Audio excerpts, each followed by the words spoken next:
The anime begins as a hard worker named Noor does some jobs around town. He's well respected by everyone for his work ethic, and he makes a decent living. One day, when being paid, Noor hears a girl calling for help, and he rushes into a cave to find that she's being attacked by a ferocious beast. A look back to 15 years ago shows a young Noor making some medicine for his sick mother. The hard-working Noor gets ready to bring in the goats, so his mother reminds him not to go beyond a certain rock. His mother is clearly very sick, so Noor plans to go make her some more tea, but his mother stops him. She apologizes for not being able to do anything for him, and she tells Noor to live the life he wants. That night Noor makes dinner, but he's terrified when he finds out his mother passed away. Noor puts his mother to rest the next day and begins learning how to live life all on his own. Noor's life is filled with responsibility, but he has no one by his side. One night Noor finds a book, and it triggers a memory from when his father used to read to him. This story in particular is about an adventurer that slayed a dragon with his friends. He learned magic spells from a sorcerer and broke a curse that was cast upon a forest. The adventurers group was highly respected, as they always raised their swords and struck down evil for the sake of their friends. Noor is still in awe of this adventurer, and he remembers how his mother told him to live the life he wanted to live. One day Noor decides to leave town for the first time ever, and he declares that he will become an adventurer. Noor says goodbye to his deceased parents and exits the barrier protecting his home. After days of traveling, Noor is amazed by the sight of the gigantic royal capital. He enters it for the first time ever and marvels at all the people there. He is especially amazed by one guy that looks like an adventurer, and he eventually arrives at his destination. It's the Adventurers Guild at the guards at the front gate told him about, but the clerk tells him to leave. It's just not a place for kids. He tells Noor to go back to his parents, but Noor reveals that they both passed away. The clerk warms up to him a bit and explains that those wanting to register at the Royal Capital's Adventurers Guild must first take lessons at the Royal Training Schools. He suggests that if Noor really wants to become an adventurer, then he must acquire some skills first. Noor hears that this means stuff like magic and the art of the sword, so he gets excited to go to the schools. Heroes in storybooks are strong enough to defeat dragons as big as mountains with just one strike, so Noor is eager to learn how to become a hero. Noor attends the School of Heroes, but he can only watch as his classmates begin unlocking their magical powers. Noor's instructor eventually grows tired of waiting for Noor to unlock his powers, and tells him that continuing to try would only be a waste of his time. The only thing Noor has learned to do is parrying to evade an attack. The instructor thinks that Noor should choose a different path, and he's suggesting he tried a different training school. Noor does and arrives at a school for warriors. Warriors risk their lives as shields for their friends, so Noor finds some optimism because that is pretty close to being an adventurer. Warrior training is incredibly grueling, but even after a few months of training, Noor's physical abilities only improve slightly. The instructor warns that he will lose his life if he continues to push himself, so Noor is told to try hunter training instead. Unfortunately, Noor is told that he is terrible with delicate weaponry, so he tried thief training instead.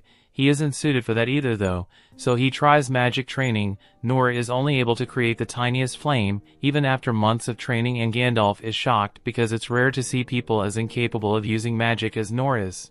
Noor's last attempted to become a cleric, but he can barely manage to heal scratches after months. The clerk is shocked to hear that Noor could not learn a single useful skill after spending 3 months training at each school, and he unfortunately tells Noor that he cannot register as an adventurer. The discouraged Noor realizes that he is no prodigy and returns home. He is more sure than ever that he has no talent. However, this has not stopped the spirited Noor, and he declares that he just needs to train much harder. Noor makes his own sword, and remember, is what his sword instructor told him. He said that if Noor practices one skill repeatedly, he might be able to master a new skill. Parrying was the only real skill he acquired from training, so he decides to train at morning, noon, and night for as long as he can. 1 year passes and Noor has increased his parrying skills so much that he can now evade 10 swords in one breath. He doesn't have any new skills yet, but his parrying has improved immensely. 3 years later, Noor is now able to evade 100 swords in one breath. However, he still doesn't have any new skills, so Noor determines he has no chance of ever becoming an adventurer. Noor continues training though, eventually destroying his sword and seeing a light in his hand. Noor is incredibly determined and the size that he needs to train even harder. 10 years later, Noor thinks about how he has trained every day without fail, and he can now parry 1,000 wooden swords. Unfortunately, he still has not achieved any new skills. Noor decides to try and become an adventurer one last time and heads back to the capital. At the guild, the receptionist sees like he only knows the weakest skills. She suggested he go to the training schools, but Noor explains that he has already tried all of them. The girl apologized because Noor cannot be allowed to register, but Noor expected this. Just then the old clerk appears, but he doesn't recognize Noor. He eventually remembers him, and he's glad to hear that Noor has been training on his own.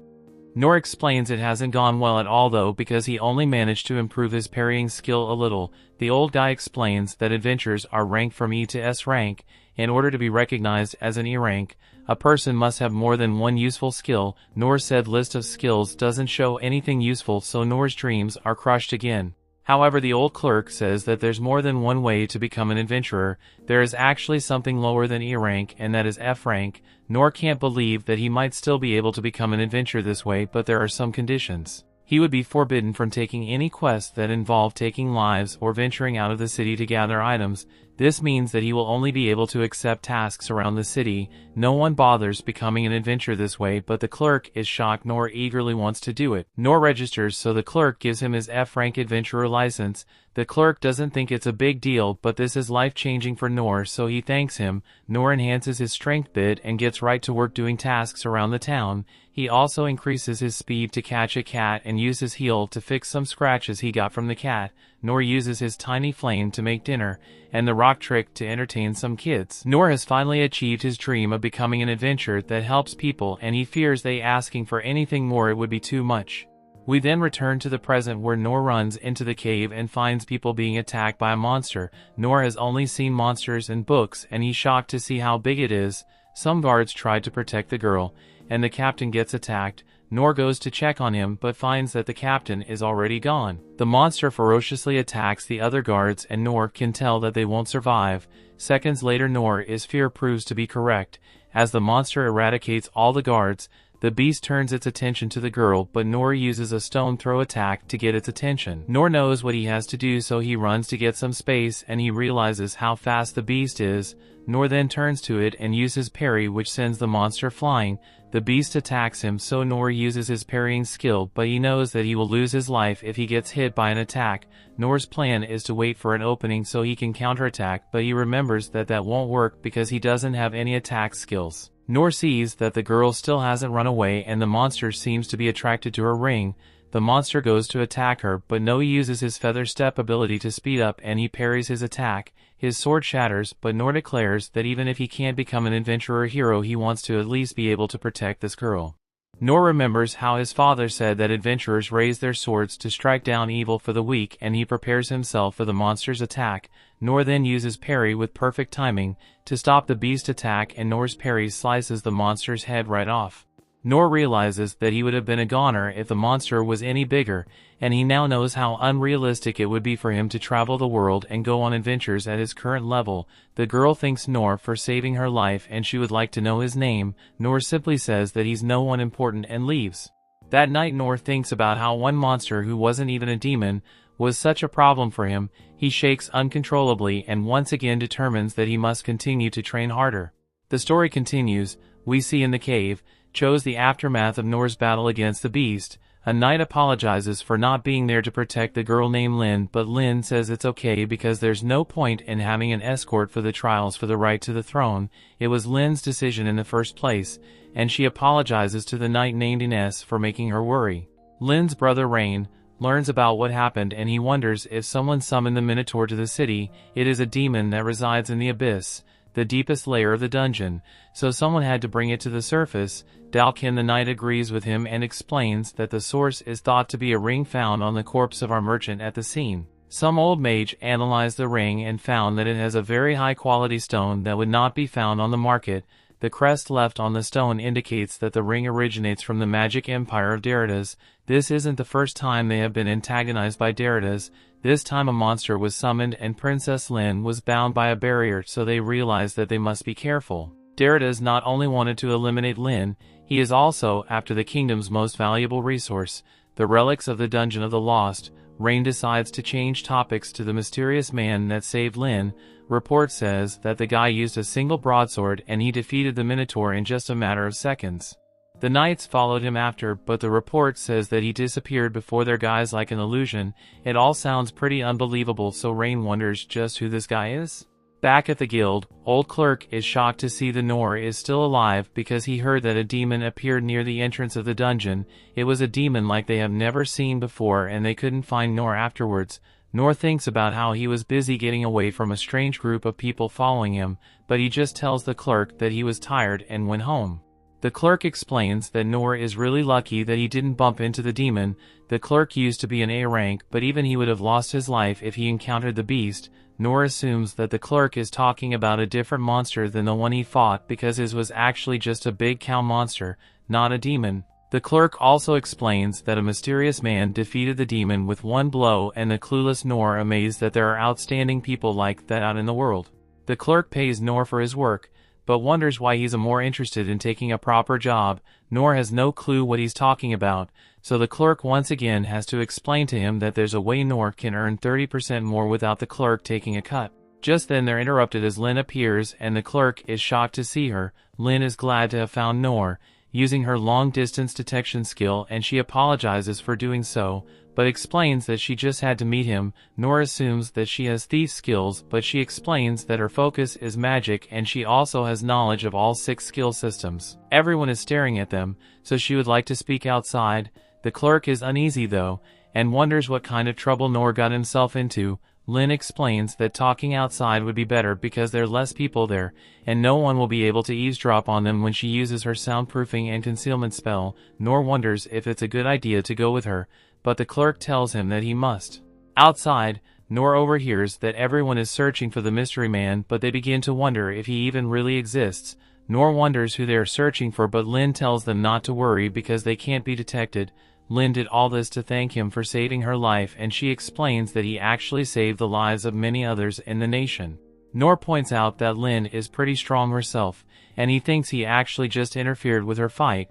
She can't imagine what would have happened to her if it wasn't for Noor, so Noor decides to accept her thanks. Lynne wants to compensate him with her deepest gratitude, but the humble Noor says it's not necessary. Her father even wants to thank Noor personally, but Noor also says that's going too far. Lynne explains that she's a person of high status, so she must give something to the person she owes her life to. She gets frustrated though when Noor rejects all her offers because he doesn't need anything. She eventually begins to cry and declares that Noor is obligated to accept her gratitude, so she refuses to move an inch until he does. This makes Noor remember the determination he had when trying to train at the schools, and he said he wouldn't leave either. Noor agrees to her demands because simply meeting her father doesn't seem like much of a hassle. Noor is surprised when she gets really cautious about it, and she explains that she doesn't want people to spot them. To keep that from happening, she uses concealment, detection, occlusion, and multiple other skills to hide them. Noor is shocked to see how huge her house is, but she says it's pretty common for her kind of family. Noor finally gives her his name and then realizes that she hasn't formally introduced herself yet. Her name is Lindbergh Clays, and she goes as Lynne when she is adventuring. Noor can't believe how gigantic her house is, so he assumes that she's some kind of aristocrat. Lynne asks Ines is where her father is, and Ines explains that he's speaking with Rain. Lynne explains that Noor is her special guest, and he is the one that risked his life to save hers. Ines is shocked to hear this and decides to take them to Lynne's father. Noor is completely lost at this point as he assumes that Ines is the family maid, although he thinks it would be strange since you would have a tough time cleaning and doing laundry in her outfit. Ines is very serious, and Noor can tell that she seems suspicious of him. On their way, some guy aggressively wonders who Noor is, and Noor realizes that this house is pretty dangerous. This guy's name is Gilbert, and Ines tells them that Noor is their special guest. Gilbert realizes that this is the guy everyone is looking for, but he doesn't think that Noor looks very special. Ines tells Gilbert to accompany them and secretly reveals that she is skeptical of Noor, so the more escorts they have the better. Gilbert becomes very serious and agrees to go with them. Nearby, the king is upset because Deridas is ignoring the peace treaty. He demanded that they hand over all the rights to the dungeon and offered to lend them his military power in return. The king knew that it was a scummy deal that would ruin his nation, so he refused, but Deridas has told him that he would regret his words. Rain explains that Deridas is not the only threat they are facing, and the king realizes that it's finally time for something. Just then Lynne arrives with everyone. Noor doesn't notice everyone else bowing down and he just walks right up to Lynne's father's. Rain sees that Lynne's wearing the hermit's cloak and he is furious because it means that she went outside. Lynne explains that she had to find the person that saved her life and she introduces Noor to her father. Lynne's father is glad that he came and Noor explains that he isn't an aristocrat, so he doesn't know proper etiquette in these situations. Lynne's father actually prefers it this way because it makes him easier to talk to and he formally thanks Noor for saving his daughter. Noor accepts his words, as that's all the gratitude he needs and he is relieved that it's finally all over with, so he can head straight home now. Lynne's father wants to reward him properly though, and offers to give him money and land. He wants to know what Noor desires, but Noor just says that he doesn't want anything like that.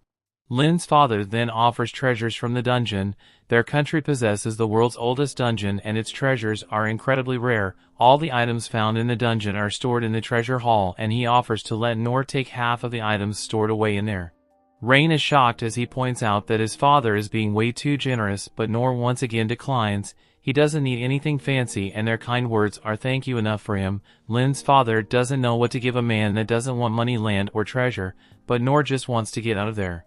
Lynne's father resorts to his most extreme offer and shows Noor the sword he keeps behind his throne. Rain wonders what his father is thinking, but the king explains that it's okay because the sword has become nothing more than a mere decoration at this point. Giving it to Noor will be way better than just letting it sit unused and no one will notice if he replaces it with the replica anyway. No one can believe that the king is giving Noor this sword and Noor is shocked by how heavy it is. Noor can tell that the sword is priceless, so he declares that he can't accept such a gift. Lynne's father explains that it's just something he picked up and he only used it because he liked it. It's really not that big of a deal, so Noor decides to accept it. Lynne's father tells him to try it out, so Noor enhances his strength and the powerful swing he takes shocks everyone. Lynne's father's impressed by how he was able to swing it one-handed and he asks Noor if you can help toughen up his daughter. Things are getting pretty dangerous, so he's worried about her, but Noor doesn't think there's anything he can teach her. On top of that, Noor thinks that parents shouldn't interfere too much with their children and Lynne should decide that for herself. Lynne's father completely agrees with him and Noor thinks about how this guy likes to laugh a lot. Noor decides that it's time for him to go, so Lynne's father thanks him once again. As he leaves, Noor can't help but think that he was given something very valuable. Just then he realizes that this sword is the same width as a drain he's always cleaning for some old lady, and he wonders if he would make his job easier. Out of nowhere Ines appears to speak with Noor. Noor wonders if he's in trouble, but he is shocked when Ines takes a knee. She apologizes for treating him poorly, especially since he saved Lynne's life. Noor accepts her apology, so she explains that it's her job to protect the Clay family and that takes priority over everything. Noor realizes that she isn't a maid at all, so she explains that she's actually known as the Divine Shield and she serves as vice captain of the Clay family warrior corps. At a very young age she was appointed as shield for Lynne. It's her job to protect Lynne even if it cost her own life.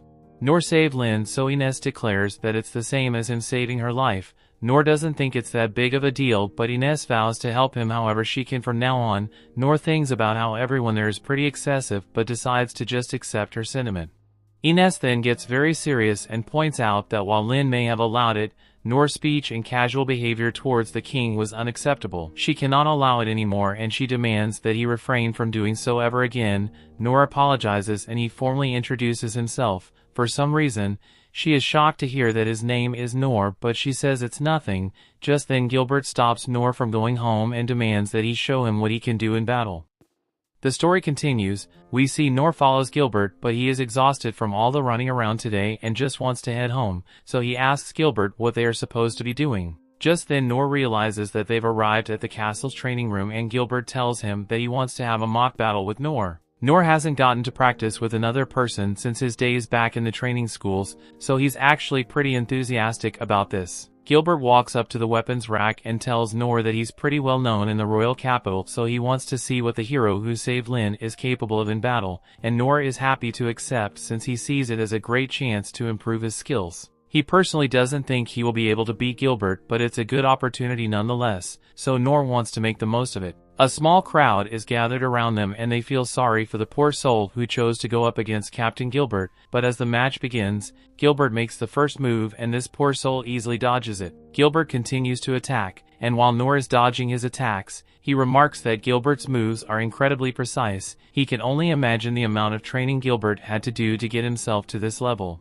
There's one thing he can't understand: if Gilbert is such a skilled adventurer, then why are his attacks so slow? Noor has never practiced with another person before, so he assumes that Gilbert must be moving slow intentionally since Noor is a novice adventurer. Noor calls for a timeout and tells Gilbert that he doesn't have to go easy on him that much, and while Gilbert was indeed holding back a little, he agrees to take things up a notch, so he charges at Noor with full force. His attacks are much faster now, but Noor still finds it odd that Gilbert is leaving himself wide open for a counterattack. Noor thinks there's no way Gilbert can possibly be this defenseless against him, so he assumes that Gilbert must be luring him in for a trap. Meanwhile, Gilbert doesn't understand why he can't land a single hit on Noor with his spears, so he tries using one of his signature moves on Noor, but while Noor was surprised, he simply jumps into the air to evade it, and when Gilbert tries to strike him mid-air, he just sucks underneath the attack. None of these attacks have made Noor so much as brick as sweat, so he tells Gilbert that it's fine if he speeds up even more since he's been going way too slow. Gilbert's pride is wounded by that statement, and Noor is finally starting to realize that all this solo training might have actually made him strong, but all of a sudden Gilbert uses his ultimate skill in an attempt to at least land one hit on Noor. Once the dust has settled, Noor has vanished and appears by Gilbert's side, and to Gilbert's surprise Noor says he gives up. After that, Noor heads home for the day and he's glad he made it out of there before things hit bad. But back at the training hall, Gilbert's subordinates are busy trying to come up with reasons why Gilbert is definitely still stronger than Noor even though his ultimate move didn't work. But deep down, Gilbert knows that he lost in every way imaginable. He's had a talent for the spear ever since the first day he picked one up, so there was no one who could stand up to his power. The more he trained, the more powerful his techniques got and the more strength he gained, but through it all he felt nothing but boredom and he never found a worthy opponent for himself. He went around the kingdom and searched for strong opponents, but after he has already defeated every warrior in this particular village, the village chief apologizes and says there was no one here to match his strength. The chief goes on to tell them that there are rumors going around about the relations between the kingdom and a foreign country collapsing, so they are calling for strong troops to prepare for the likelihood of war. So if Gilbert is lucky, he might end up meeting someone who can give him the challenge that he has been so desperately looking for. Well, Gilbert returned to the capital and no single troop member was capable of standing up to him, and demon slaying was no longer a fun endeavor for him either. No matter how big the demon was, he was sick of being surrounded by weaklings. One day, while he was relaxing under a tree, his instructor walks up to him and asks why he looks so glum when he has just been crowned Spear Sovereign. Even with the fancy title, Gilbert is still as bored as ever since he's surrounded by total weaklings. His instructor brings out the Ines as a strong person, and while Gilbert agrees that she is strong and it's more of a different kind of strength, so whenever they have mock battles, Gilbert always ends up being the definitive victor. He thinks things would be a lot more interesting if there were more competent people around like his instructor, and he knows his instructor must be bored as well, especially since he has to train a bunch of rookie adventurers who don't even measure up to the power in his pinky finger. The instructor admits that it is a bit boring, but he is tasked with defending the kingdom, and no matter how strong he is, he can't win an entire war by himself. Besides, he's sure that someday an adventurer will show up that surpasses him in strength. When Gilbert heard about a man who managed to defeat a Minotaur by himself, he wanted to meet him personally, but Noor makes no sense at all. He showed no interest in the most lavish gifts the king had to offer, and he was so casual with the king that Gilbert had to respect him for it. While fighting with Noor, Gilbert couldn't sense the power necessary to defeat a Minotaur. That doesn't change the fact that Noor was able to dodge all of his moves. Even when he busted out his supersonic spear strike, it still did nothing against Noor. Well, it would have been a guaranteed death sentence to any other person. On top of that, Noor forfeited the match out of nowhere. Gilbert assumes Noor did it out of currencies since he didn't want to embarrass him in front of his subordinates. As Noor was leaving, Gilbert noticed a bunch of cracks in the floor, and he has no idea how they got here or what Noor did to cause them, but what he does know is that Noor was able to dodge his ultimate attack while he was at full power, so he has finally found truly worth opponent he has been searching for. As Noor walks home, he thinks about how foolish he was to think that he was strong. When Gilbert used his ultimate attack, even after Noor used his physical enhancement and feather step abilities, he was only able to barely evade the strike, and Gilbert must have been holding back just enough to prove a point, since there's no way she would actually use a lethal move a mock battle. He feels thankful to Gilbert for reminding him that he is still weak, so he's going to train even harder from now on. The next morning, Noor is busy with his usual gutter cleaning job and he's using the legendary sword to do it. He's shocked at how well the sword works for this, since the gutters have never been so clean before, and thanks to the sword's durability, it hasn't gotten even slightly scratched after all Noor has done with it. However, once he's done with his gutter cleaning, he is left with nothing to do since his construction job got put on hold because of the incident and the dungeon. Since he is only allowed to accept efferent jobs if what can the royal capital ever dries up, there may be entire days that he will have nothing to do, and Noor doesn't want that happen since his goal is to be useful to people. He considers starting a boat ride business and using the sword as an oar,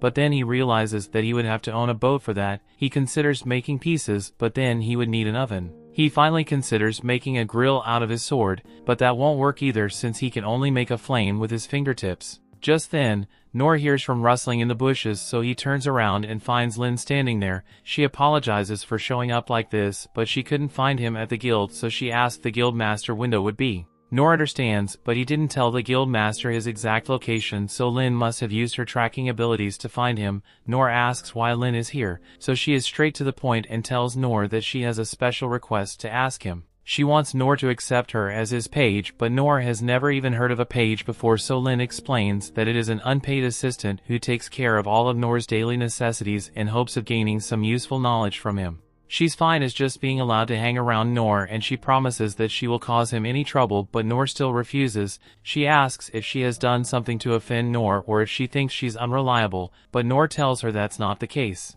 She tries to assure him that she can be of use since she has scored the highest marks in all 6 training schools, but her competence isn't the issue here. There's just nothing for Noor teacher, and he doesn't need her to help him with his work either since he is perfectly capable of doing it on his own. Lynne tries to offer Noor a huge salary if he agrees to be her instructor, but he still doesn't care about money, so Lynne offers to let him use her to do whatever he wants, but Noor turns her down again. He really just doesn't have anything for Lynne to do, but she remains insistent and wants to prove to him that she can be useful, so she takes out her wand and says she's going to demonstrate her competence. She casts an ice spell to fire several icicles of herself, but before she gets hit, she uses a fire spell to destroy them. She tells Noor that this is the highest level of magic she can use, and in addition to that, she has also learned the secret skill of the thief class called Mist Blade. She learned it directly from the Sovereign of Shadows and is strong enough to easily cut down a tree with one swing. Next up, she wants to show Noor her sword skill, so she sends a divine slash straight towards Noor, but he effortlessly evades. The damage that is done to the trees is proof of how powerful the move is, and it's even got bonus damage when used against undead monsters.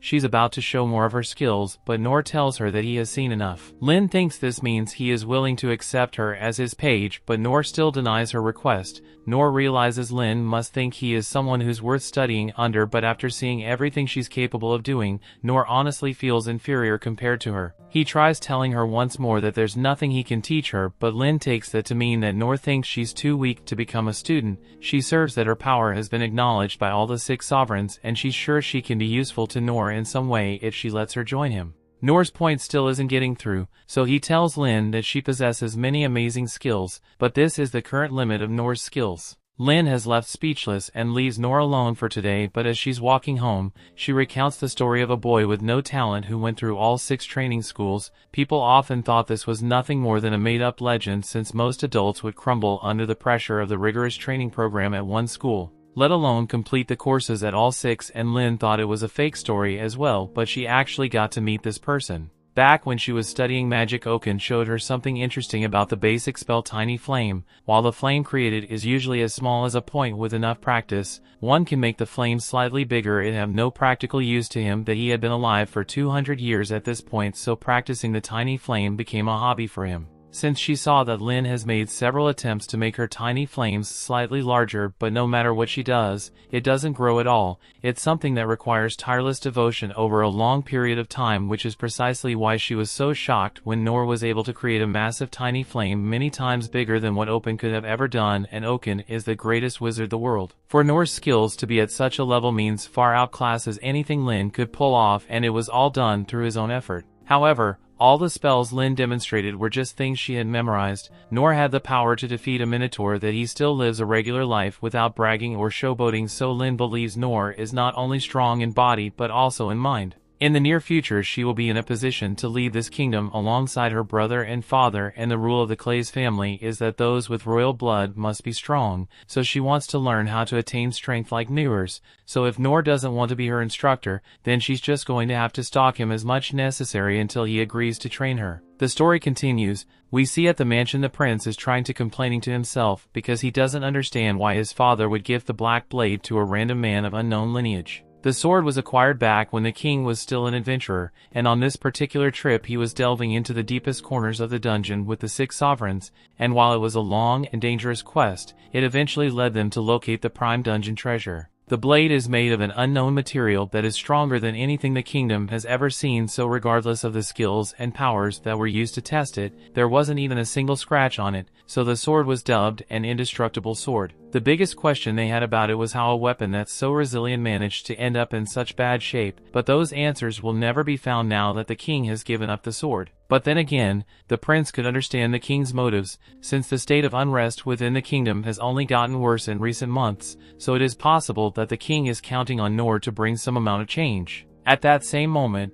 Noor and Lynne out by a food stand, and Noor asks her it is alright for her to be casually hang out with him, but she says it's fine since she's acting as an adventurer right now, so she's free to do whatever she wants. In that case, Noor tells her that he was planning on heading to the guild after they'd eaten, but he's still not comfortable with the student-slash-stalker relationship he has with Lynne. He doesn't think he's someone worthy of being called a teacher, but Lynne is following him everywhere he goes, like he's perfectly normal. Noor thinks if he takes on some of his usual errand quests from the guild, then sooner or later Lynne should come to understand that Noor is just a regular dude and lose interest, but with how excited she looks to be following him it doesn't seem likely. After lunch Noor and Lynne head to the guild, but the guild master is confused to see Noor casually hanging out with the princess, so he asks Noor what's going on. Lynne reminds the guild master that while she's here, she's just an adventurer, so we shouldn't call her princess. Guild master apologizing, but now he's even more confused than before, so he asks Noor about it. Noor says it's a really complicated story, but guild master has been doing this job for long enough to know that he doesn't want to get involved in complicated subplots, so he drops the subject and asks Noor if he came here to get another quest.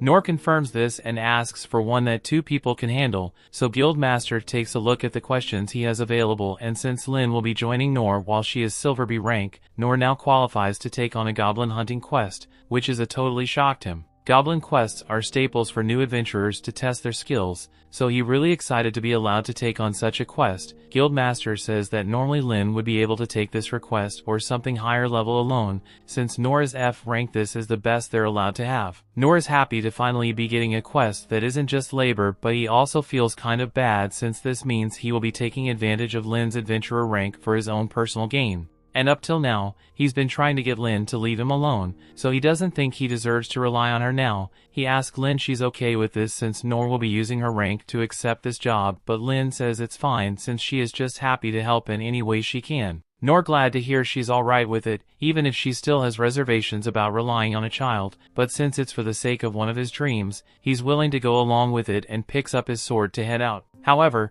Guildmaster hasn't given it Noor any information about the quest yet, so Noor has to come back in and ask where exactly he is supposed to be going. After finally improving the quest, Guildmaster points to a map and tells Noor that he and Lynne are meant to head to this area, and they are only allowed to report monsters that they actually caught. The location is known as the Forest of Beasts, and as per guild rules they need to bring back the right ears of the goblins they slay in order to get compensated, but then again there have been reports that goblin populations have been dwindling, so in the event they don't manage to find any goblins, they're allowed to bring back some medicinal herbs or something instead. With that settled, Noor and Lynne head to the gatekeepers where their information needs to be reviewed, and after everything is verified, they are both allowed to leave on their quest. A while later, they arrived in the Forest of Beasts, and this is Noor's first time seeing such dense vegetation, and they are different from the trees he usually sees in the southern forests. While on the topic of things Noor has never seen before, he asked Lynne if she can tell her a bit about goblins since he would like to know what they are like before he encountered one.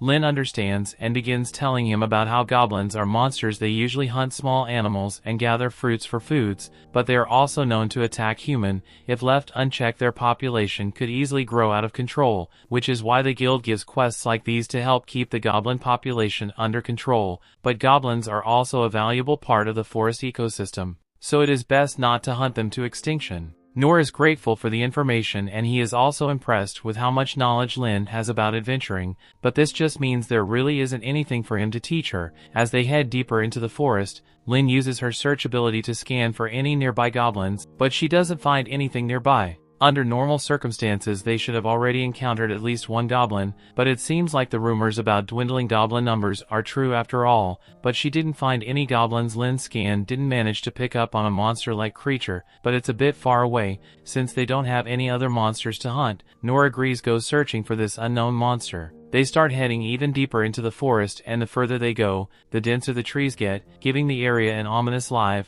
This is the kind of location a goblin would love to hang around, but as they're walking, Lynne notices something strange as the presence of the monster they were tracking just disappears all of a sudden. They arrived at the location Lynne had previously sensed the monster, but as far as they can tell, there's nothing here. However, Noor notices a pair of dangling legs floating in the air, so Lynne casts an uncover spell and it reveals a massive goblin in the middle of the woods. Noor asks what that thing is, and Lynne answers that she thinks it's a goblin, but she probably should have clarified that regular goblins don't have 10-pack abs, since now, Noor thinks all goblins are meant to be this. The goblin picks up 2 trees to attack them with, and Lynne is absolutely freaking out, but Noor just thinks she's scared because she doesn't have much combat experience. However, the real reason she's freaking out is because that thing is a Goblin Emperor. A Goblin Emperor is a monster created when scientists lock a goblin in a gym with nothing but protein powder and steroids, and on top of already being ridiculously jacked, this one is capable of eating other goblins and ingesting their strengths to grow stronger.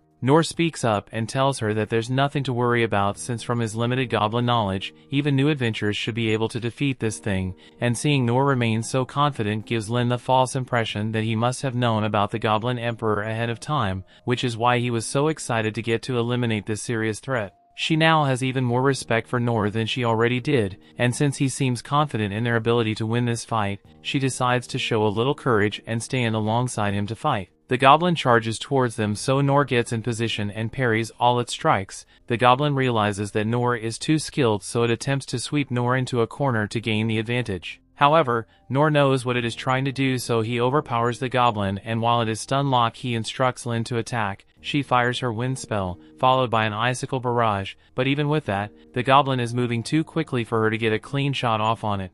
Once the goblin starts running, it trips a huge tree at Lynne, but before she gets hit, Noor runs in front of her and blocks the attack. The goblin continues tossing trees at Noor and eventually comes up with the idea to overwhelm him by tossing several trees at him from above, and one from the front, so now Noor can't block all of them at once. Luckily, before Noor gets hit, Lynne uses a wind blast spell and blows the trees away while dealing damage to the goblin. Noor thanks her for the help, but as Lynne looks back at the goblin, she's shocked to find that it is human and abnormally quick rate. The mana stone on its head is probably allowing it to replenish its strength, so at this rate they are definitely going to run on the stamina before they can defeat it. Just then, Noor comes up with an idea to defeat the goblins, so he asks to learn to fire a wind blast straight in his back. Lynne thinks that's a crazy idea, since one of the wind blasts is strong enough to demolish a castle walls, so a direct hit is guaranteed to seriously injure Noor. Yet, Noor still wants to go through with the plan of the sides. He has his sword in his back, so he will be taking the hit directly. The only chance they have at winning is to be faster than the goblin,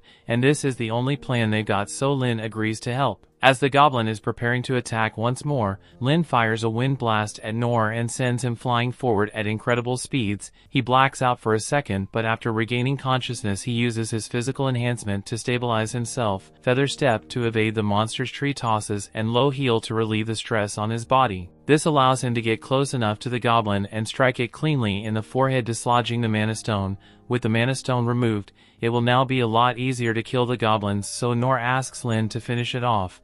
But since it's in a lot of pain already, he asks her not to make it suffer. Lynne agrees, but she then proceeds to burn the goblin to death. I don't think that counts as itself from free death. Thankfully, they are done with their quest for today, but Noor says he's going to refrain from going on any more goblin slaying quests, since he clearly isn't strong enough to handle mere goblin as he is now. Later that evening, the prince has received news of the Goblin Emperor that Noor and Lynne defeated, and he is almost certain that the magical empire is behind this somehow. But something that really concerns him is the purity of the mana stone that was implanted in the goblin's head. Something like this could only have come from the holy theocracy of Mitra, so they now have to worry about them as well. The prince asks how Lynne is doing after the fight, and he is relieved to hear that she only suffered minor wounds despite being up against a monster like that, but according to what Lynne told the secret course, the goblin was using his high-level cloaking magic, so it was probably in the forest for at least a couple of days. The prince is surprised that her cloaking magic that was imperceptible even to their special forces. Put that aside, how the hell did the magic empire transport a giant monster like that into the kingdom without anyone noticing? Even if it were done with something magic, the kingdom's magic networks should have been able to detect it. He asked if there were any indications that the Goblin Emperor was in the forest, and the secret course mentioned that there was a declining number of regular goblins in the area, which prompted the guild to post jobs to conduct an investigation, and on the off chance that this wasn't an isolated incident, they have gone through the trouble of compiling every strange occurrence that has happened within the past few months. The prince thanks them and asks that they keep investigating in case anything else happens so they can report to him, and at the same time, Noor reporting to the guild to claim their reward. The guild master asked Noor how his first goblin hunt went, and still thinking the Goblin Emperor was a regular goblin. Noor says it was a lot harder than he expected it to be, and if Lynne hadn't been there to back him up, he has no idea what he would have done. The guild master laughs and assumes that Noor must have been hiding the whole time while Lynne did all the work, and Noor is too humble to give himself any credit, so he says Lynne was indeed the one who finished it off, but he wishes he had known the red stone on the goblin's forehead would be a weak spot earlier. Guildmaster has no idea what Noor is talking about since regular goblins don't have magic stones on their heads, so he asked if what they thought was really just a goblin, and as far as Noor knows, all goblins are 12 feet tall, so he says it was a normal goblin and Guildmaster takes his word for it. The paperwork is officially complete, so now they just need to provide the proof of the goblin kill. However, that's when they remember that Lynne burned the body's ashes, so there's nothing for them to present this proof.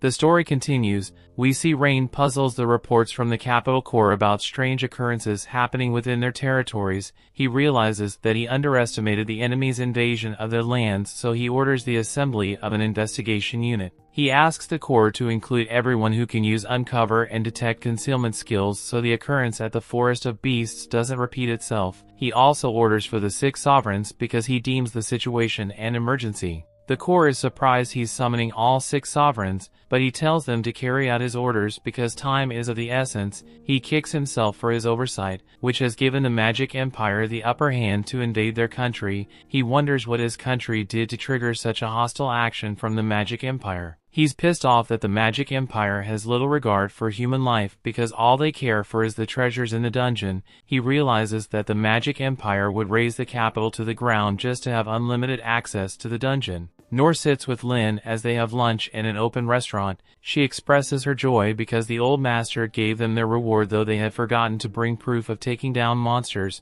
The old master rewarded them to congratulate them on their first successful hunt. Though Noor hesitated to be paid, the old master convinced him to accept it. Noor loved the food's taste now more than ever because he was celebrating, but worried about how long Lynne intended to keep following him. He thought her family should be worried about her well-being because she had been with him for too long. Lynne thanks the chef for the meal and she informs Noor that she's heading home. She asked him for permission to return home, which makes Noor relieved. He gladly gives her permission and thanks her for being of great help to him. Lynne pledges to keep doing right by him. Rain approaches them after searching for them around the capital. While Lynne is shocked to see him publicly, Rain asks Noor for a favor to take Lynne to a town in the mountains the next day. Noor is surprised by the request. Rains explains that he can't give Noor the full details, but pleads with him because he needs his help. He informs that arrangements have been made to get them a carriage to the location, and Noor asks if he's transporting something. Rain promises to compensate Noor adequately because he's the only one he can trust, and Noor has no choice but to accept.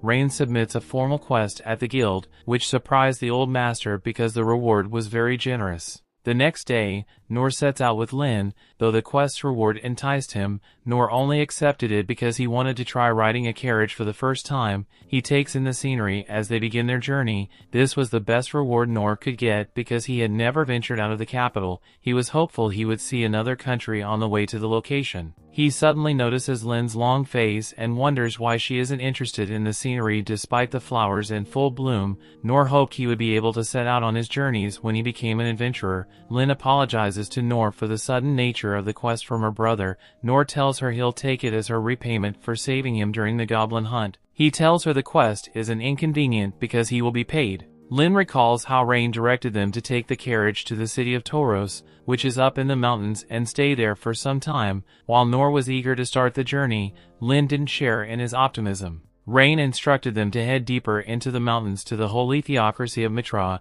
If their visit to Tauros was uneventful, Noor was surprised that all he had to do was tag along with Lynne, and Rain told him to consider it a vacation trip as nothing happened. Lynne hopes that nothing will happen when they arrive, and Ines assures her that nothing will happen as long as she's present. Rain gave Ines a special assignment after informing her that the capital was about to be overrun. He instructed her to flee to the Holy Kingdom of Mitra if the capital fell to the enemy's forces. Ines asked Rain if Lynne knew why she was sent to Mitra, and he told her he kept it secret from Lynne because she would have refused to go if he told her the reason. Ines expressed concern that she would be away when the capital needed her, but Rain told her Lynne takes priority because she's the only one she can entrust to her care. He pleaded with her to accompany Lynne to safety, and Ines accepted his request. They stopped beside a stream to take a break, and Ines pulls Noor's sign. She apologizes to him for the inconvenience, but Noor tells her to stop making such a fuss because it's just a trip. He notices she looks under the weather, and she explains that she is lost in thought. She assures him that he's safe with her,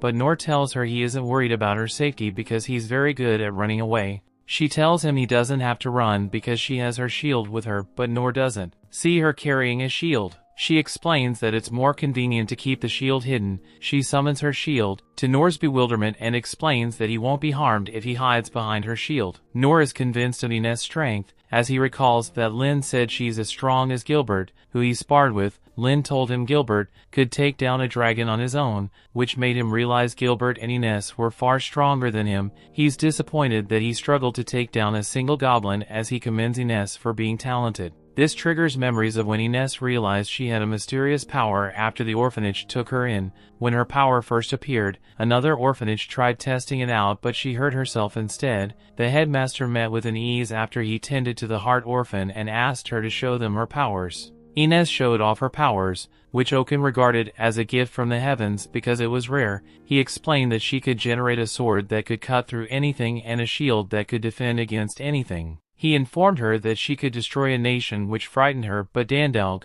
a member of the 6 sovereigns, promised to teach her how to use her powers so she wouldn't hurt anyone else. Though he trained her to use her gifts, Ines couldn't overcome the fear of hurting other people, so she isolated herself from them. She became a recluse who didn't care about other people's feelings and behavior. She remained a recluse until she met Noor when he introduced himself, making her remember the times Dandalg mentioned that name during her training. Back then, the enemies attacked incessantly, and Dandalg was always summoned to the front lines whenever they did. He always expressed how much easier things would be if he had his companion named Noor beside him. Ines was surprised that her foster father would acknowledge Noor failed to acknowledge her. Despite her best efforts, she felt betrayed by her father, but envious of Noor, an emotion that worsened now that they were on a trip together. She decides to let her emotions go so she doesn't waver as the shield of House Clays. She knew her assignment was to protect Lindbergh, even if it cost her life. As they continue their journey, Noor notices a strange path cutting through the wheat fields. He realizes the path was made by something that trampled through the wheat field.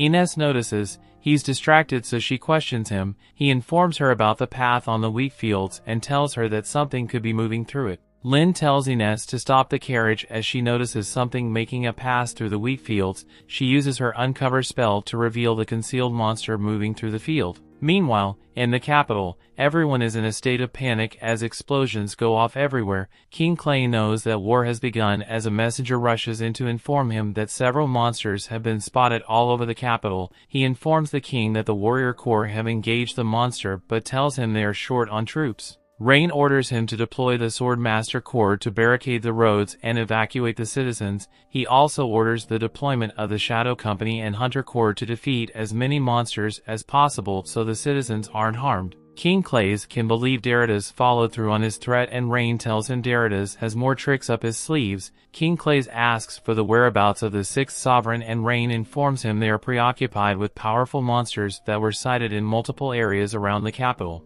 Dandalg faces off against an Emperor Goblin, and he charges his men to hold their line with all their might. The other members of the 6th Sovereign also engage monsters in different areas, while the wounded pretended to in safe zones. The king is worried because their forces are stretched thin, while Rain hopes Lynne made it out of the capital before the attack commenced. The monster is being led through the wheat field by a demon boy who is hell-bent on destroying the capital when its barrier is suddenly broken. Ines recognizes the monster as a black death dragon, and she wonders how such a monster arrived at the capital. Noor suddenly swings into action, despite warnings from Ines. The monster is about to attack the demon boy who has resigned herself to her fate, but Noor arrives on time to intercept the monster's attack. The monster tries to attack him several times, but he counters the attacks with his parry skill. Ines points out the boy with the black death dragon to Lynne, informing her that his presence isn't a coincidence. This makes her realize the boy is a demon folk, as she remembers when Rain asked her if she'd heard about them. She told him what she knew about them, explaining that they look similar to humans but are demi-humans with the power to control monsters. Rain told her that the demon folk are a species closer to demons than humans, recalling an incident where they nearly wiped out Mitra 200 years prior. This made humans hunt them to extinction, but somehow their descendants survived. Rain was sure that their descendants would harbor unbound hatred for humankind. Lynne realizes that the demon boys led the dragon to the capital because they don't typically approach human settlements. Ines explains that the boy lost control over the monster when her uncover spell broke his concentration. She expresses how foolish Noor is for helping the enemy because he had evil intentions. Lynne offers to give Noor a hand, but Ines stops her because she thinks the dragon would defeat Noor, and Noor wasn't having any challenges with the dragon, which he thinks is a toad because it's slow and weak compared to the goblin he faced in the Forest of Beasts. He decides to hold his own against the toad until Ines and Lynne arrive to back him up. The dragon suddenly shoots a glob of poison at him,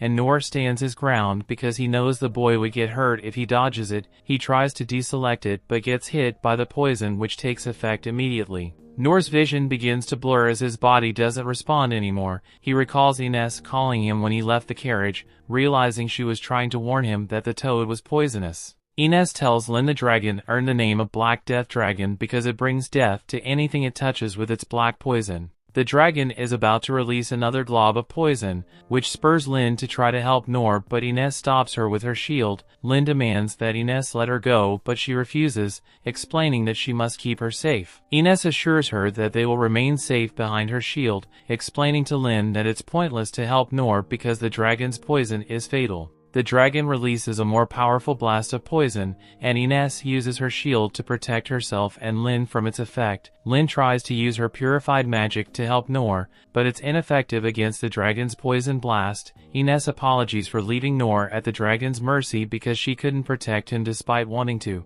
The poison clears up, and Ines is surprised that Noor is still fighting the dragon and his poison state. She now realizes why Dandelg always wished that Noor was beside him, because he is a true hero who protects others even at the cost of his own life. She knew that his actions were pointless because he had already inhaled the poison, but he continued to stand against the dragon. The dragon releases a poison blasted at him, but he blows it away with his sword. The dragon takes a swipe at him and he defends it with his sword, but his knees suddenly give way and he falls to the ground. He wipes the poison from his mouth, realizing that all hope is not lost. We get a little backstory on the demon folk boy, and from the day he and all the other so-called cursed children were born, they have been ostracized from the world for their ability to control monsters. They were all locked away in a cell and given disgusting food for their meals. The monster control ability has always been around, and it used to be one that was just used to control livestock, but at some point, someone decided to start controlling monsters and use them to fight in a war, so the power has been hated ever since then. While in prison, the boy was given daily beatings for no reason, and upon asking what he did to deserve such cruel treatment, he was just beating even more until he could hardly be recognized, and on top of that, he was given no food for 3 whole days. After that, he learned to not talk back anymore. If he wanted to minimize the pain he would suffer, he was later put on display for the townspeople to insult and attack as they please. This was the way demon folk were normally treated, but for the boy it was much worse because he had the ability to read minds, so he could hear all their cruel thoughts at the same time. Once people figured out that he could read minds, they began to hate him in particular, and would be even more violent towards him than usual. But even through all that suffering, with thought of revenge never once crossed his mind. He hated his situation, but he still didn't like the idea of hurting other people. However, one day his captor instructed him to take control of 2 monsters and use them to attack a neighboring kingdom. He tried to persuade the boy to do it by offering him to reduce his daily beatings to bi-weekly beatings, and he would even throw in some slightly less moldy bread too, but if the boy refused, that he would be treated much worse than he already is. The boy tried to read the mind of his captor to figure out what his plan was, but the man was wearing a magic device that prevented mind reading, so the boy was forced to take his word for it and agree to the deal out of fear for his life and the others like him. That's why he was determined to use the monster to kill the people of the kingdom, but along the way the barrier around him was shattered and he lost focus for a second, so the monster managed to escape his control. And as he tries to regain control, the frog knocks him back and he realizes he has messed up. Because of his failure, the other demon folk are probably going to suffer a lot more than they did before, but while he feels bad for them, he's at least happy that he gets to die without being forced to kill anyone since he never wanted to cause other people pain. He just hopes that if he gets reborn, he won't be treated so badly in his next life. Maybe he could even have a kind family and eat good food, so he closes his eyes and gets ready to embrace death. However, before he could be killed, Noor stepped in to defend him. The boy couldn't understand why someone from the kingdom would risk their life to save him, and as the frog fired its poison, both Noor and the boy were hit with a heavy dose. However, while Noor had the option of using his basic healing magic on himself to negate the poison, he chose to use it to save the boy instead while he kept fighting. Before long, Noor ended up collapsing due to all the poison in his system, but he is still confident that he can get through this. Noor's confidence comes from a timeless childhood. After his mother had died and he had returned to his home, he went out into the forest one day to gather some ingredients for dinner that night, and after spending all day in the forest, he had gathered quite a collection of herbs. He wasn't sure where all the herbs were exactly, but what's the worst that could happen if he just chucks it all into his soup for dinner?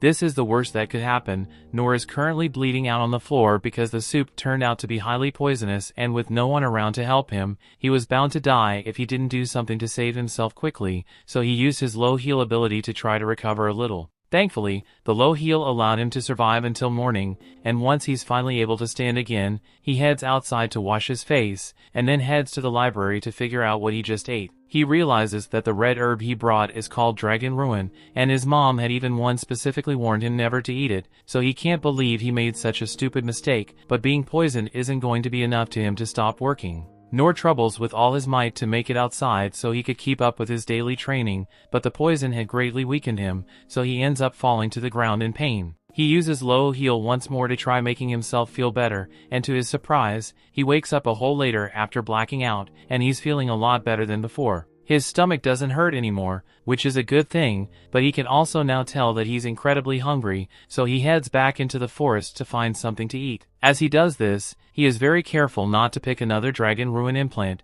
and while he's definitely not going to make the same mistake again, as he's inspecting the plant he is bitten in the ass by a poison-spiked snake. He manages to punch it to death, but the snake is known to be extremely venomous, so Noor soon collapses to the ground because of it. However, while any ordinary person would have already been dead by now, Noor wakes up a couple hours later, and he seems to be perfectly fine once again. He could hardly believe that he survived that, and since he already killed the snake, he decides to take it home and try eating it. He figured that if he was able to survive the snake's bite, then he can't possibly face any negative side effects from getting bitten, and this time he's right since the poison doesn't have much of an effect on him, and it actually turns out to be quite delicious. The following day, Noor heads out to test this hypothesis, so he finds another poison spike and forces it to bite him so that he can see what happens. And just like he had thought, the venom seems to be spreading through his body a lot slower than it did yesterday, so he believed he had acquired some kind of poison resistance. He was excited since he believed this may be the key to unlocking some kind of new skill,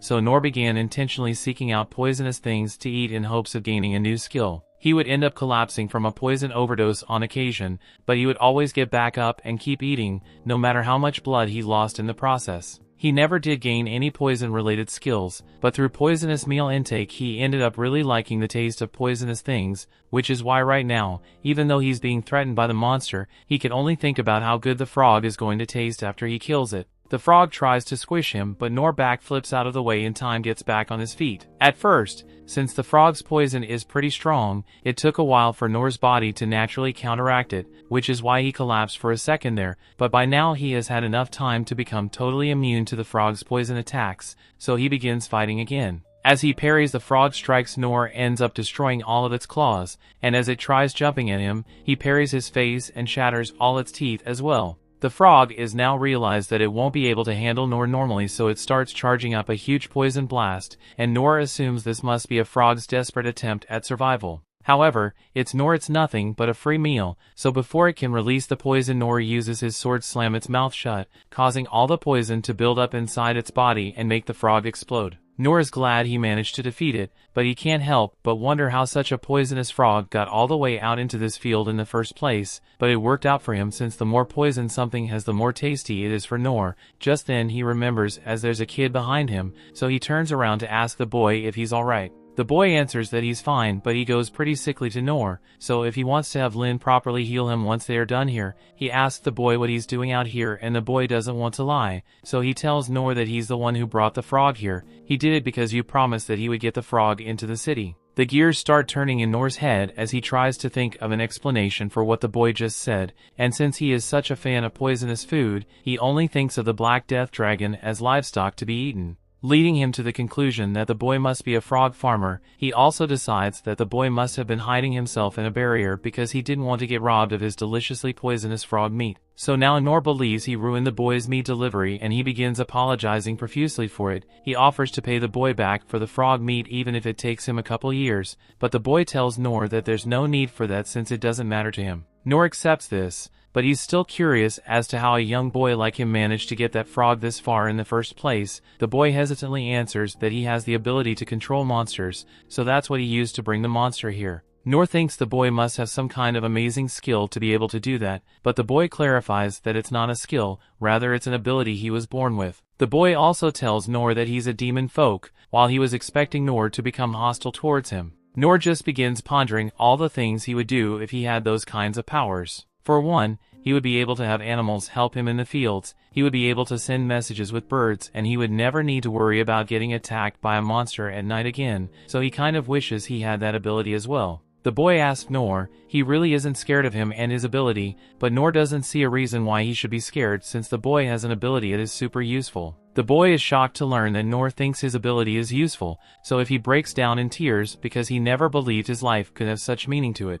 Noor sees a lot of himself and the boy, but he doesn't understand why he has so little self-worth when he has such a great skill. He assumes there must be some extenuating circumstances involved, but he knows the boy will be able to become a great person someday, so he assures the kid that he has a bright future ahead of him. Just then the others come running over to check on Noor, and Lynne wants to begin healing him immediately, but Noor says he's perfectly fine so she doesn't need to worry. Lynne can't believe Noor is actually alright after taking the hit from the Black Death Dragon since the dragon's breath isn't just poisonous, it is an extreme concentration of miasma that would corrupt even the soil, so how on earth could Noor have withstood it? There's only one explanation she can think of, so she recalls how the Saint Sovereign once showed her a technique known as Sacred Spirit. It is one that is achieved by honing the body and mind, and once perfected, it can be used to negate all forms of corruption and purify everything the user touches. It took Saint 40 years to acquire, yet Noor achieved it in less than half the time and he doesn't even realize it. Noor then asked Lynne if she could heal his new friend here, but the boy says he doesn't need any healing either since he's perfectly unharmed. After getting one look at him, Lynne can immediately tell that the boy is demon folk, but Noor doesn't see why there should be a problem, so he was hoping they would allow the boy to join them in the carriage, so they can give him a ride. From what Lynne knows, demon folk are a terrifying race that most countries would recommend killing on sight, so she asked Noor if he's really okay with bringing the boy with him, even after he brought a monster and caused a disaster like this. Noor admits that it's unfortunate that the field got destroyed, but feels like you should help the kid out since he killed the poison frog he worked so hard to bring here. By the way, Noor remembers the boy saying he promised someone that he would bring the frog here, but who exactly was this person? The boy tells him that he isn't sure since they never let him get that information, and Ines can tell that he isn't lying. Furthermore, by the state of his body and the way he acts, Ines can tell that he must have been a slave wherever he came from. Slavery is outlawed in the Kingdom of Clays, but the same can't be said about the other countries, so she realizes that the boy was probably forced to do this. She asks soon as she remembers the way back to where he came from, but the boy was blindfolded before getting dropped off in the middle of nowhere and being told to head in this direction. Lynne now realizes she may have misjudged the boy, so she asks Ines if they can take Rollo on their journey after all, but there's one major problem with that idea, and it's the fact that demon folk are banned from entering Mitra at all, so if they try to take the Rollo there it may be seen as enemies. Just then they hear a voice from behind them, and they see a man standing there who is surprised because he expected Rollo to have died already. The story continues. We see the man also notices that Rollo messed up his job of delivering the frog, and since he seems to know about the delivery, Noor asks the man if he is the one who ordered Rollo to do this. The man says it wasn't him, he is just someone who was hired to take out Rollo and aid the progress of the mission. He asks Noor if he is the one who killed the frog. Noor confirms that it was him, and he apologizes since he still thinks the frog was meant to be eaten, but the man tells him that he doesn't care about the frog, he was just hired to get Rollo. Noor misunderstands this to mean that the man is here to pick up Rollo, and he's not wrong, but the man's intentions are nowhere near innocent. In the next moment, the man disappears and appears behind the group. Noor parries his attack, but he is confused as to why the man attacked out of nowhere, and the man realizes that Noor isn't going to be an easy opponent to beat, so he takes a step back and calmly asks to Noor he would be willing to hand the boy over to him without a fight. Rollo is apparently worth a lot of money, but only as a corpse, so since Noor obviously isn't going to just let him kill Rollo, the man strikes again. Noor were still having a hard time understanding why the man will want to kill Rollo, so the man explains that he could also bring Rollo back alive, but his client would still murder him anyway, so why go through all that trouble? If anything, he thinks he's doing Rollo a favor by ending his life quickly, but Noor still doesn't get what's going on. The man gives up on trying to explain things and tries to jump over Noor's head to strike Rollo, but Noor manages to keep up with him and knocks the assassin back, breaking his dagger in the process. Both Noor and the assassin are moving so fast that Lynne can barely keep track of them, so Ines tries to keep her close by to protect her, in case they get caught in the crossfire. The assassin's starting to get really annoyed with how tough Noor is, so he pulls out some more daggers and attempts to strike at him multiple times, but Noor manages to defend against each and every one of those strikes and pushes him back against. He now sees Noor as a genuine obstacle to the success of his mission, so he's going to start seriously trying to kill him. He dashes forward at an insane speed and attempts to stab Noor in the face, but Noor once again manages to parry the attack,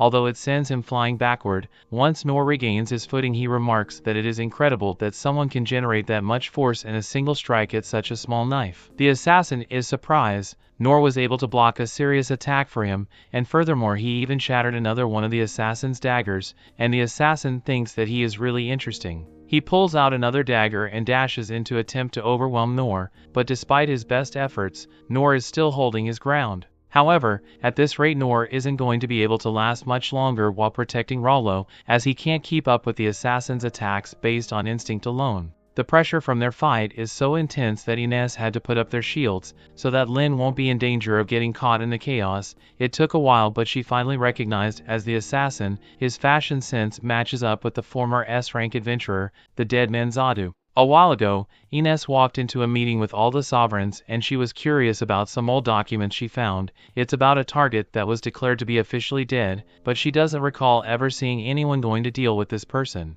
The sovereigns tell her that it's better to leave that mission alone and just declare the target dead, because actually going after him would be too much of a challenge. The target was Zadu, who became an S-ranked adventurer at a young age, but his actions led him to become a wanted man. However, he is too strong for any of them to be willing to risk going after him, so they decided to just leave him alone as long as he is not causing trouble in the kingdom. Gilbert was interested to learn more about Zadu since he's apparently strong enough to have the other sovereigns scared to fight him, so the wizard begins to explain the story of Zadu. As a child, Zadu had already mastered the art of dwarven alchemy, and by the age of 13, he had already killed his first dragon. After that, his abilities became known far across the land, so much so that he became the apex of all heroes. However, while it sounds like Zadu was a perfect hero, he never had an Uncle Ben, so he began using his powers irresponsibly. For instance, he once murdered 36 members of a merchant family, and it's almost unheard of for an adventurer to kill ordinary people, so those emotions stripped Zadu of his adventurer's license. However, while on the one hand he did kill a bunch of people, on the other hand, the dude could one-shot a dragon, so they weren't willing to risk making an enemy out of him. Ultimately, the matter of Zadu's punishment was postponed and he faced no repercussions. Zadu is someone who will accept any job, no matter how evil or depraved it may be. All he cares about is the money he is paid. In fact, he once literally destroyed an entire country at the request of the client. He killed every member of their army and then slaughtered the entire royal family. Therefore, in order to prevent any further casualties, the guild decided to pretend he has already been killed so that no one would risk attacking him again. Back with Zadu, he has just lost another dagger and he is upset because he has almost used up his entire collection in this fight against Noor. Noor apologizes for ruining all of Zadu's daggers, but he says Zadu is partially to blame for attacking out of nowhere like this. Zadu says it's fine since he wasn't looking for an apology, but he still thinks it is really strange that his daggers keep breaking since they are all made orichalcum and dragon tusk and they should make it practically indestructible. Furthermore, he has a lot of questions about the sword Noor is using because it is unlike anything he has ever seen before. He decides that it's better to play it safe for today, so he uses his trump card and throws his ultimate weapon into the air. As he does so, it begins to glow red and in a flash of red light, Unlimited Blade Works has been activated. There are thousands of blades now all point straight at Noor, and no matter how many of them Noor manages to destroy, Zadu can always just make more of them. Noor tries his best to parry all the crosses, but there are simply too many of them, so he's forced to let himself get stabbed in order to protect Rollo. Ines realizes that there are too many crosses being thrown at Noor, so she wants to go help, but before she does, she stops herself because her mission is to ensure that Lynne makes it his safety, so she should leave Lynne's side for any reason. However, after giving it some more thought, she decides to go help Noor after all. As Noor continues to struggle against the barrage of countless crosses, he realizes he won't be able to counter the incoming attack, so he braces himself for the inevitable stabbing. However, to his surprise, Ines steps in at the last second and stops the crosses with her shield. Her mission may be to protect Lynne, but she also realizes that Noor far stronger than her and by extension, having him around would greatly improve Lynne's chances of surviving any threats they come across,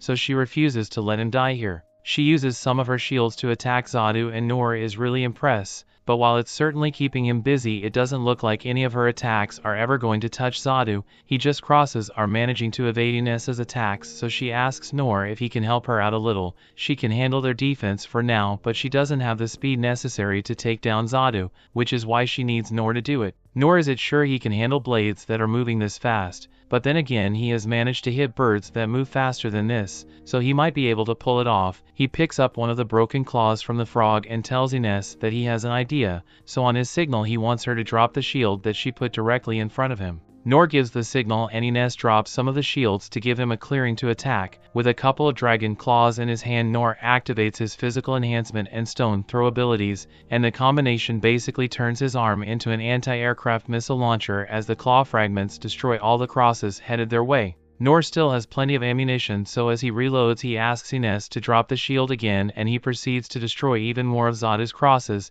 It looks like they are making steady progress against him, and while she was paying attention, Zadu sneaks up behind Ines and nearly stabs her straight in the eye, but it's the last second. Noor successfully parries the attack, breaking yet another one of Zadu's daggers. That attack looked like it was really close, but for Noor it was barely challenged to block it. Zadu can't believe Noor is able to react to his attacks that quickly, and then he managed to break a dagger made of adamantite. Noor once again apologizes for destroying such a valuable dagger, but it's still Zadu's fault for attacking first. Zadu says he doesn't need an apology, but he needs to make up for all the money he lost on those destroyed daggers. He tries attacking Noor again, but Noor successfully blocks and breaks another dagger. Zadu asks Noor how he's managing to see who all his attacks, but Noor can't really explain his methods, he just kind of knows how to react. Zadu feels like there has to be some secret behind Noor's power, but he will have to find out some other day because for now he's done. After all the blades Noor destroy, Zadu is going to have to go through a lot of effort to recover the mithril needed to replace them all, and he doesn't want to lose any more blades, so he's going to give up on collection the reward for Rollo. He was also going to head over to the kingdom since he heard there's something interesting going on over there, but he put a hold on that as well. Ines asking what he means by something interesting at the kingdom, and Zadu doesn't know the details, he just knows that it is going to be really extravagant. He calls over Rollo and tells him that he is lucky Noor is here because no matter what kind of attack he tries, Noor is always one step ahead of him. He even tries going for one last sneak attack, but predictably, Noor blocks it with ease. Zadu won't be able to complete his mission while Noor is around, so he takes a step back and just teleports away with his magic. Noor breathes a sigh of relief now that Zadu is gone, but Lynne has some concerns about the event that is apparently taking place in the capital. Noor asked if she wants to head back to the capital and then if she is so curious about what's going on, but as soon as he mentions the world capital, Rollo starts to shiver in fear. Before he was tasked for transporting the Black Death Dragon, he heard his captors talking about how a terrifying monster was going to be sent to the capital, one that would make the Black Death Dragon look like a tiny frog. Hearing this, Lynne says they need to hurry back to the capital immediately because the situation is more dire than she had initially thought it was. She asks Noor if he is willing to come with her back to the capital, and Noor is fine with it, but Ines tells them that they can't go. She's about to tell Lynne about the orders she got from Rain, but Lynne already knows about it. Rain had told her that she should escape with Lynne if anything ever happened in the capital. Lynne didn't hear from him directly, but she knows how Rain thinks, so she's well aware of what he would want, but she can't accept the plan for her to be the only one to escape. That means the kingdom would still be in danger while she escaped, and she can't let something like that happen. This is the exact same thing that happened to the demon folk when their homeland was destroyed, so if Lynne doesn't do anything now, it will surely suffer the same fate. Ines eventually agrees to go back, but she wants Lynne to promise not to leave her side. Rollo says he will go too since he feels partially responsible for the incident, so he wants to help resolve it. Noor pat Rollo on the head for being so responsible, and Lynne notices the profound look on Noor's face, so she thinks he must be having a deep moment of self-reflection, but in reality he's just regretting the fact that he never got to taste the poison frog. Back at the capital, the city lies in ruins, but thanks to the efforts of the 6 sovereigns, they have managed to hold their ground. The problem now is that Rain doesn't know where the next attack will be coming from. It could be from the north to south, or maybe even above, but according to the reports there have been no sightings of flying beasts nearby. That may be what the reports say, but Rain notices something up in the sky, so he casts their uncover spell. And to his horror he finds a dragon looming over the city, and it's not just any dragon either, it's a dragon of calamity.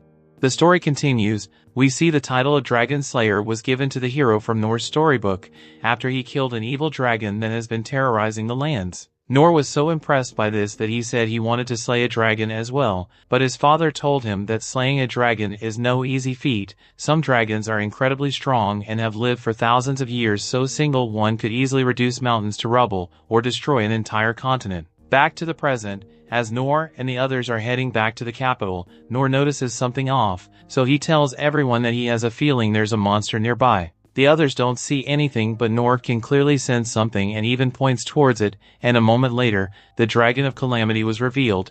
As it loomed over the city, people began to panic, and Rain couldn't believe the Empire would be dumber enough to unleash something like this upon the world, just because they didn't get to steal the dungeons here. The Dragon of Calamity is said to have gone to sleep 150 years ago, which means it should still be in its hibernation period for at least another few centuries, but the Empire chose to wake it up and put it on a path that would lead to the destruction of the kingdom. Rain orders everyone that came to take shelter in the capital to evacuate immediately, but from the rooftops, the Bow's sovereign senses magic being used to block off the evacuation roads, and this was done to keep each of the sovereigns busy so they can't night to face the dragon. The king is looking out the window at certain doom approaches, and Gilbert tries to convince him that he should evacuate as well, but the king tells him to go help evacuate the citizens and make sure they are safe, but he has his own duty to fulfill, so he can't leave the capital yet. Ines watches as the dragon flies over the city, and it will undoubtedly lead to the total destruction of the capital, so they must have already begun evacuation efforts in order to get the citizens out safely,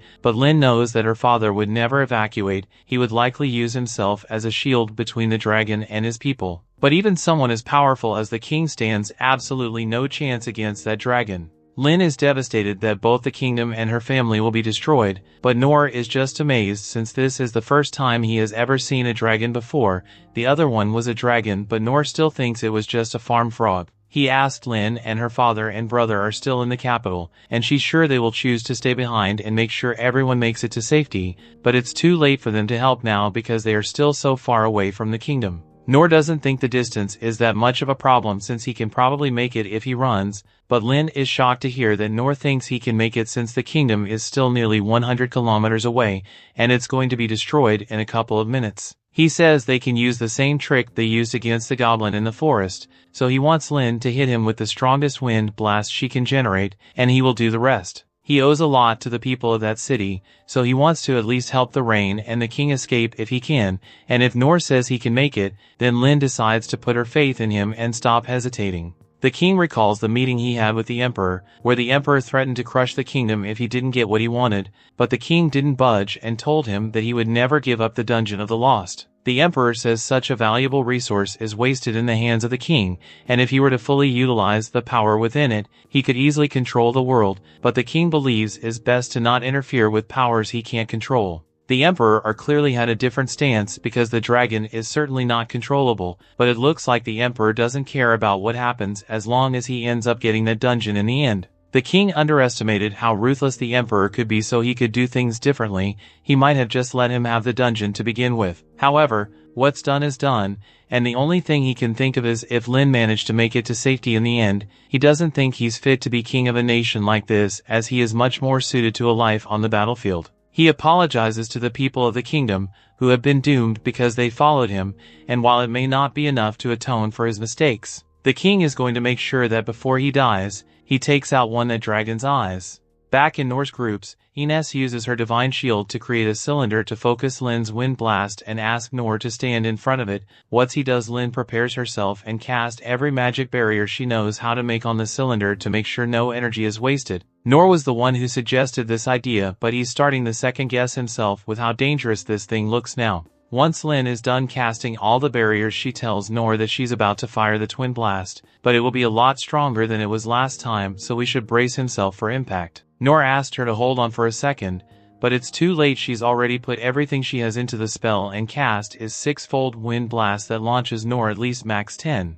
Over at the capital, the dragon goes straight up to the king, believes charging up this dragon's breath to obliterate him. This is the same flame that burnt the continent to a crisp hundreds of years ago, so there's no way they can survive a direct hit. The king realizes this himself, but even if he's going to be killed, he has to make sure he does something cool before he dies, so he pulls out his sword and prepares to hit the dragon with everything he has got. That sword is the blast sword, and it channels all the user's mana into one powerful strike, but it comes at the cost of the user's life, so it looks like the king is sacrificing himself for a chance to at least wound the dragon. However, just before the king unleashes the strike, Noor appears out of nowhere and parries the dragon's face, causing the dragon's breath be fired into the sky, and knocking the dragon to the ground. The dragon has no idea what knocked it out, but once it regains consciousness and sees Noor standing there, it realizes that he must have been the one who did it, so it tries to crush him with his tail. However, Noor parries it and sends the dragon falling to the ground again. Noor thought he was going to die after Lynne initially shot him here,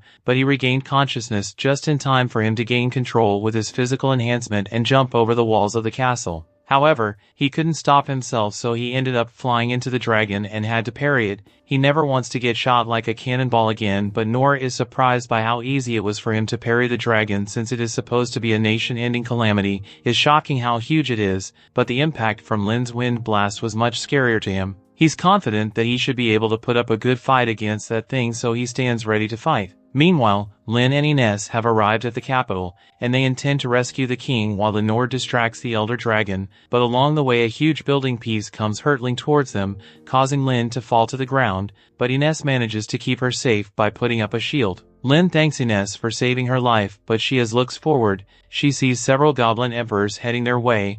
These monsters are all a lot smaller than the ones she and Noor fought in the forest, but a goblin emperor is still a formidable monster, so she doesn't know how they're going to handle them. She needs to start thinking like Noor would, so she tells herself that these are just regular goblins, so it should be easy to take them down. Ines understands what Lynne is trying to say, and it's true that the goblin emperors really aren't that big of a threat compared to the elder dragon that Noor is currently fighting. They hold their ground, and as the goblins charge towards them, Lynne fires an ice bell at them. However, the goblins are too fast for the attacks to Lynne. Rollo realizes he has to do something, so he uses his powers and orders the monsters to stand still, and the goblins all freeze in place. Lynne takes the opportunity to use ice magic to freeze the goblins in place, while Ines uses her power to create a sword and slash through them all. With that, they have successfully slain the goblin emperors, and Lynne's really impressed with Ines because not only is she worthy of being known as the divine shield, but she can also cut down any foe with her divine sword. And then there's Rollo, who is able to stop those goblin emperors with just a few words. She knows he's a demon folk, but the fact that a boy like him has so much power is insane. Meanwhile, the dragon is having an existential crisis over the fact that this tiny human is parrying every attack he throws at him, and even more despite the dragon's claws and scales being supposedly indestructible. Noor is slowly chipping away at it and causing damage to the dragon, and Noor is barely breaking the sweat. Noor is impressed that his sword still isn't even slightly damaged after all the parrying he has been doing, so he's starting to wonder what this thing is made of. The dragon realizes it won't be able to beat Noor with physical attacks, but that doesn't mean it will lose since it has an attack that its short Noor won't be able to parry. The dragon flies into the air and begins charging up another dragon's breath attack, which it fires straight at Noor, but Noor is in phase and parries it anyway. We all knew it was coming, but Noor has officially parried in nuke. The dragon can't believe what just happened, and Rollo can tell that it's angry, but also frustrated because Noor isn't treating it as a serious threat, even though it's trying its best to be destructive. The elder dragon is a prideful beast that believes it is the most powerful creature, so for Noor to be countering it so easily as a real blow to its ego. So it desperately tries to attack in one last time the asserted strength, but Noor once again parries his attack and breaks one of the dragon's claws in the process, which was the moment the dragon realized that Noor is simply stronger than it, so it's on the ground and submits to Noor. Everyone who just witnessed this is speechless, and Noor doesn't really know what's going on either, but it looks like the dragon doesn't want to fight anymore, so it is his victory. He recalls the story from his youth and how the hero in his book killed the dragon and used the materials from it to bring wealth and prosperity to the land, but even though this dragon caused so much damage, Noor can't bring himself to kill it, so he just sits down in front of it. The story continues. We see Lynne and Ines run over to Noor, worried that he's hurt, but Noor assures them that he's alright. Noor assumes that Rollo caused the dragon to calm down after speaking to it, so he thanks him for saving him. Rollo tells Noor he has no hand in the dragon's behavior, and Noor is puzzled, wondering why the dragon stopped being hostile so suddenly. Noor still thinks Rollo had something to do with it, but Rollo protests, telling him he didn't say anything to the dragon. This makes Noor remember that Rollo told him people are scared of him because of his powers, so he decides to drop the matter so others don't hear about it. He asks Rollo for a favor, requesting he send the dragon home, but Ines insists that the dragon should be put down because it's dangerous. Noor understands her point of view, knowing that he's supposed to end the dragon so it doesn't cause harm in the future, but he tells her he wants to avoid finishing the dragon off. Noor asks them to be considerate of his selfish request, and after a moment's hesitation, Lynne grants his request. She asks Rollo if he can do it, but Rollo isn't sure he can control the dragon because of its size. He tells her it will only be possible if he asks the dragon nicely, and it decides to leave. Noor assures Rollo that neither Ines nor Lynne is scared of him,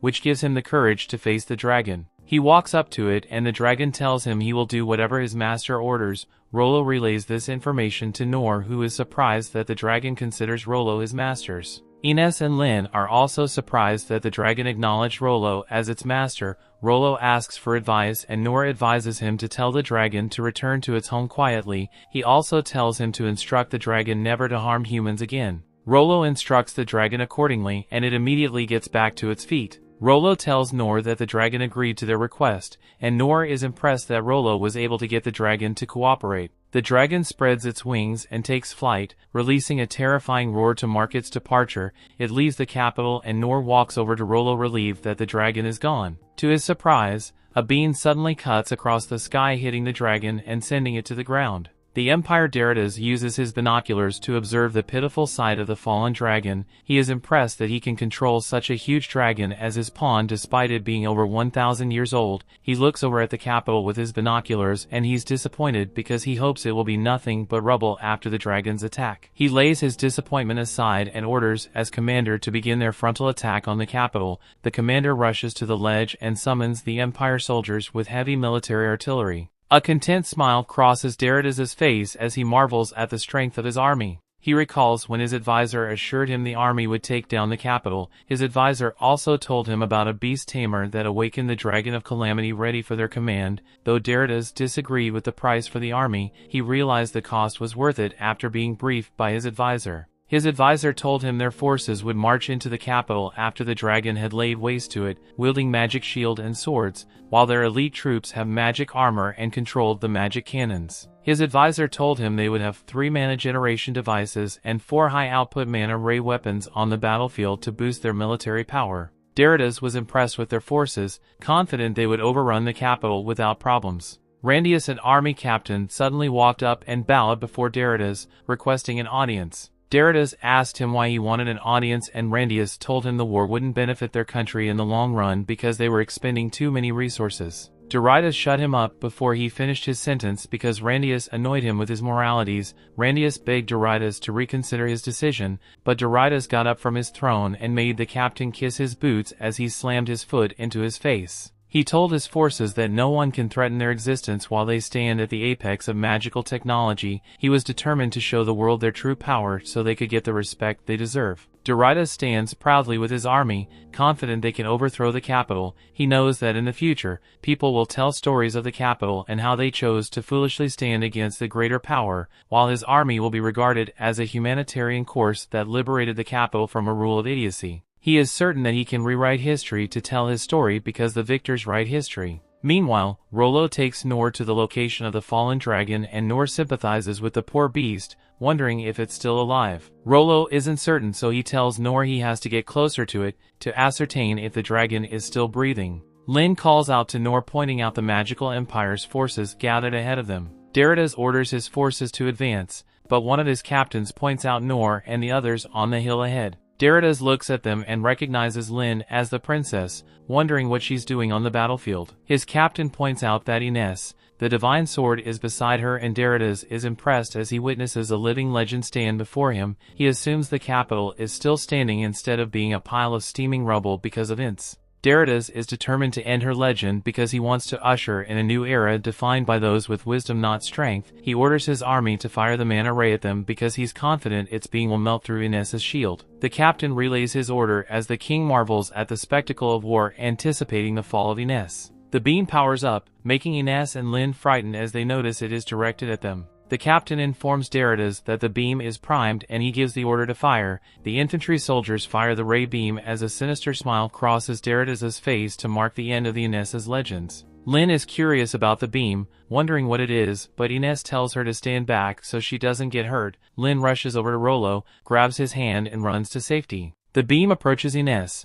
who stands helplessly because she's too petrified to move. Noor comes to her rescue as he steps in to deflect the beam, to the surprise of Darius, who wonders what happened. His captain tells him they misfired because they had problems with the mana condensation. Darius orders his incompetent soldiers to prepare another beam before Ines escapes. Noor is relieved that he was able to intervene in time to save Ines, as he wonders about the composition of the beam. He looks down at Darius's army, dreading the moment they march for the capital. He wonders why the army is gathered, and Ines informs him that they plan to march for the capital to overthrow. Noor is surprised by this, as Lynne is distressed because she knows the royal capital's army can't hold a candle to the might of the Empire's army. Ines suggests they retreat to safety because they can't do anything against the invading army. Lynne agrees with Ines, telling her they must retreat to the capital and join Rain. She asks Noor what he plans to do, but he tells her the answer is obvious. Lynne assumes that Noor is staying back to cover their retreat, which impresses her. Noor realizes she misunderstands him and tries to tell her he's also going to make a run for it, but Ines cuts them off with a warning of the enemy's attack. Noor prepares to deflect the attack, but Ines raises her divine shield to protect them from the beams. The captain asks Darius to take cover at the army's back lines for his safety, but Darius tells him to ensure the job is done in his absence. Ines keeps her shield up to protect them, and Noor realizes he has to do something or they'll remain pinned down. He concludes he has to get the enemy's attention to buy the others time to escape back to the capital. Lynne isn't comfortable with Noor's idea, but Noor is certain he will make it out because he has confidence in his ability to run away from a fight. He recalls the countless times he had to run from bees while hunting for honeycombs. He assures Lynne he won't do anything reckless because he will return unhurt. Lynne realizes Noor has made his decision, so she offers to support him. Noor gives her permission and she walks up to him, preparing to cast a spell. Noor wonders if she's casting a defensive spell, but she tells him to brace for impact. Noor realizes she's casting her wind magic to propel him towards the enemy, so he tries to protest, but Lynne assures him that he'll be fine because she'll control the spell output. Noor tells Lynne he isn't desperate to give up his life, protesting against her decision to propel him towards the enemy. Rollo suddenly points out that another beam is powering up, making their hearts skip a few beats. Lynne tells Noor they're leading things to him as she casts her wind magic. Noor uses his physical enhancement spell just in time to be propelled by the magic spell. Avoiding a disaster, he squeezes through Ines's shield and deflects the little projectiles heading towards him. He keeps deflecting the projectiles as he approaches the enemy's front line. The infantry draw their sword to make a stand against Noor, but he disarms the whole army with his parry skill. He runs through the arm, disarming the soldiers and heading towards the mana rays with determination. Darius watches from the back lines, wondering what is happening to his army as they lose their swords and shields. Noor suddenly appears before him, landing behind him with such force that he almost blows Darius's face away. Noor runs through the Empire's army as their sword and shield return from their lunch break in the sky. They fall victim to their swords as Noor takes down the remaining forces hiding in the rear. He uses his momentum to run through the entire army, laying waste to them in seconds and destroying the mana rays like they are jigsaw pieces. He proceeds back to Daridas with the final burst of momentum and stops. Daridas looks back at Noor with fear, remembering when he scouted him standing with Ines close to the fallen dragon. He tries to understand how Noor closed the distance between them because he was so far away some seconds ago. Noor is out of breath after taking down, so he takes some time to catch his breath before looking back at Daridas, with such determination that he begins to despair. He's certain that he's Noor's target because Noor isn't looking at anyone else. He wonders if Noor recognizes him as the Emperor as he says his last prayers, so Noor mistakes someone else for him. Noor begins to approach him, and in desperation Daridas remembers he has his Kaiser armor and sword made out of orichalcum. He draws his hands determined to face Noor, but his hands and legs betray him as they tremble in fear of Noor. Daridas desperately tries to make a last stand against Noor, but he brushes past him. Daridas mocks Noor for chickening out of the fight, but looks behind to see his cannons in the air. He rushes out of the way so he doesn't get crushed as the destroyed cannons crash into the ground. Daridas is humiliated as he tries to process what is unfolding before him. He wonders how his well-equipped army of over 10,000 men is now just a bunch of crybabies who want to return to their mother's arms. He wonders how his cannons and mana rays, which can withstand a dragon's breath, have been turned into pieces of scrap metal. Noor returns to Daridas, who wonders why he's toying around with him instead of putting him out of his misery. Noor plunges his sword into the ground before Daridas, and immediately recognizes it from the past. He recalls when he saw King Clay's black sword before leaving the castle after he threatened to overthrow the capital to get access to the dungeon. The sword was the most valuable relic that Daridas wanted above all others, wondering why a peasant was wielding the sword. He recalls that the sword is supposed to be too heavy for any human to carry because it is made out of an unknown metal. Even King Clay's needed both hands to use the sword despite being overpowered. Daridas can't believe there's someone who surpasses King Clay's strength. He realizes that Noor lay waste to his army all by himself, and he was only alive because Noor wants him to endure his humiliation before taking his final breath. Daridas can't believe he's on the receiving end of the things he planned to do to King Clay's. He weeps as he screams with desperation for a savior. He gets back to his feet, mounts his horse and runs away with his tail between his legs, as the image of Noor wielding the broadsword haunts him.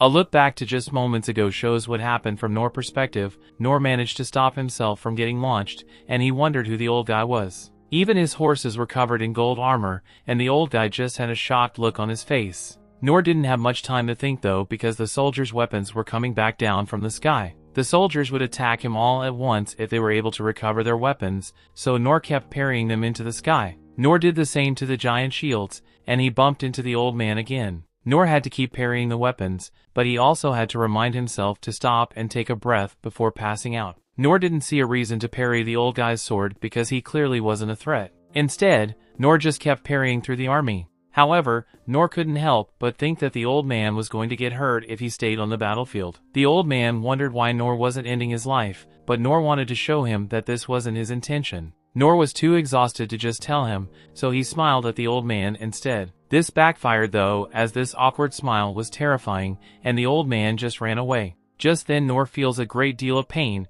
and he realizes that he must have hit his limit. Unfortunately, his low heal ability can't heal exhaustion this bad. Noor coughs up blood as he is surrounded, and he just hopes that his friends were able to escape safely. Just then, as Noor prepares for death, he is shocked to hear that someone is using a familiar attack. The soldiers around him are wrecked, but Noor doesn't remember Gilbert's name and he mispronounces it several times. Gilbert is surprised though to see how much damage Noor did all on his own. Noor is amazed when he sees the instructor he met a long time ago named Sig. Instructor Sig doesn't recognize him, but he thanks Noor for taking on the army. Sig and Gilbert go to clean up the rest of the army, and Noor is stunned by how powerful his old instructor is. This is the power of the swordsman that Noor has always dreamed of being. The other heroes watch as well, but they are disappointed because they are sick not to take too many lives. It can't be helped though because they are heavily outnumbered. These two decide that it's time for them to shine now, so they also begin attacking. The other heroes arrive to take control of their battle, so the old wizard shows his immense control over earth magic. The white-haired dude does things a bit differently,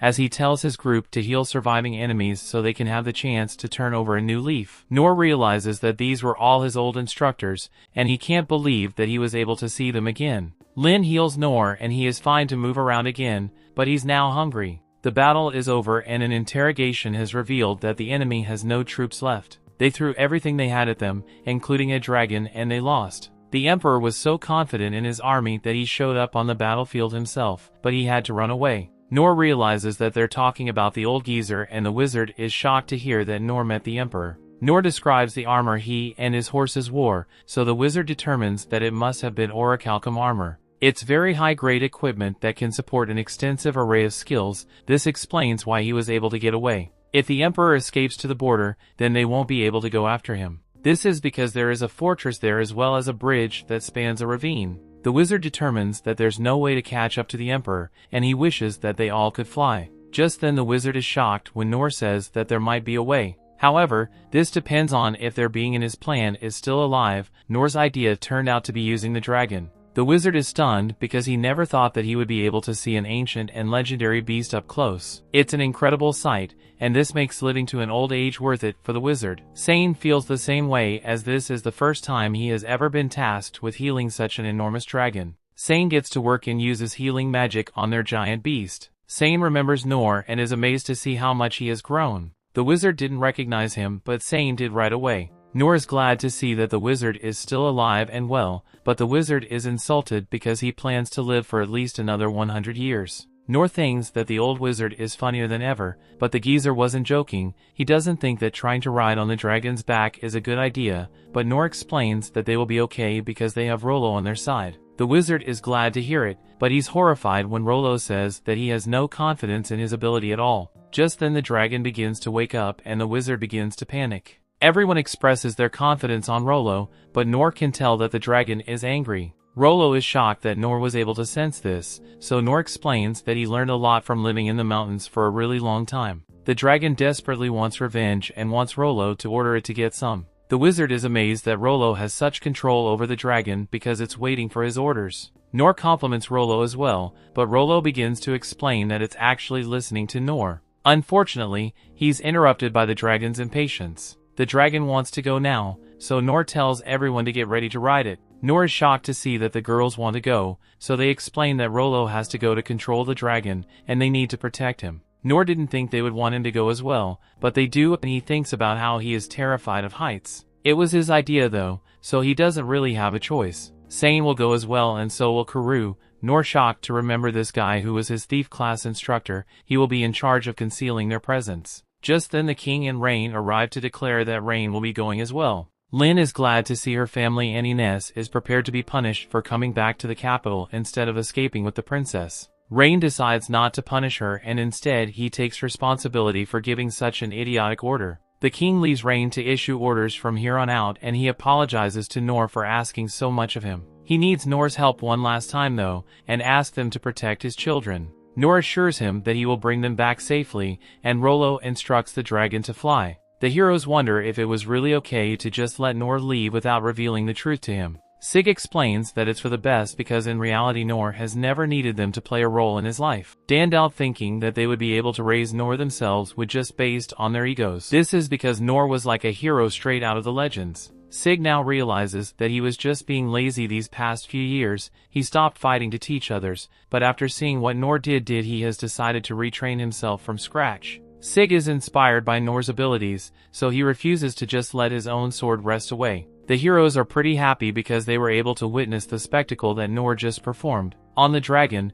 everyone looks for the Emperor, but there are no signs of him. He's much faster than they expected, so they begin to wonder if he already made it back to the Empire. They approach a steel bridge which marks the beginning of the Empire-controlled territory. They can't just recklessly run in, so they consider turning back. The decision is left to Rain, but Lynne notices something moving at an extremely fast speed. It's the Emperor, but he's nearing the Imperial capital's defenses. It's clear that they won't make it back in one piece if they cross into enemy territory. They are concealed for now, but if they get too close then the enemy will detect that magic is being used. Letting the Emperor escape is not an option though, because the Empire has access to powerful magic tools, and they are very dangerous. They cannot give them the time to rebuild their army. Just then Ines surprisingly asked for permission to annihilate the entire area. They are running out of time, so she wants to destroy the enemy's defenses. Lynne is shocked because normally Ines would never suggest exerting her own power. However, this time Ines is just as angry as the rest of them. The royal capital she vowed to risk her life to protect was just trampled on.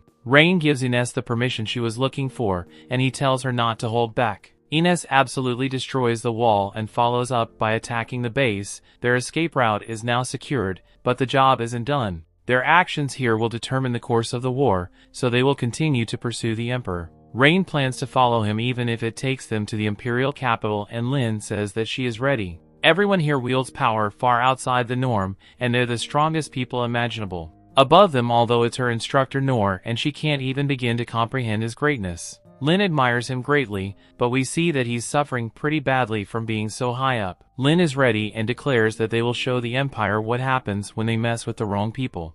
The story continues. We see the Emperor finally makes it back to the fort, and now that he believes he is safe, his terror turns into anger as he remembers how badly he was humiliated. As he walked past his officials, they asked him why he's covered in mud and smells like piss, so the Emperor starts blaming all his soldiers for not being able to win despite all the high-tech equipment they were given. However, he gets cut off and one of the officials spots something outside the window. The Emperor looks up and a state of terror returns as he realizes that the Dragon of Calamity is heading straight for the Empire, but he can't understand how it's still alive on the laser beam should have killed it. He soon realizes that it must have been Saint Sane who revived it, but even if they were able to heal the dragon, there should be no way for them to get the dragon to attack him unless someone was controlling it. He then turns and asks for the beast tamer he hired so the official informs him that Master Lude already left the Empire, and the Emperor believes Lude must have betrayed him. He starts throwing a tantrum, so Randius tries to calm him down since yelling won't do anything to help their situation. However, the Emperor just turns on him and starts yelling for Randius to stop being useless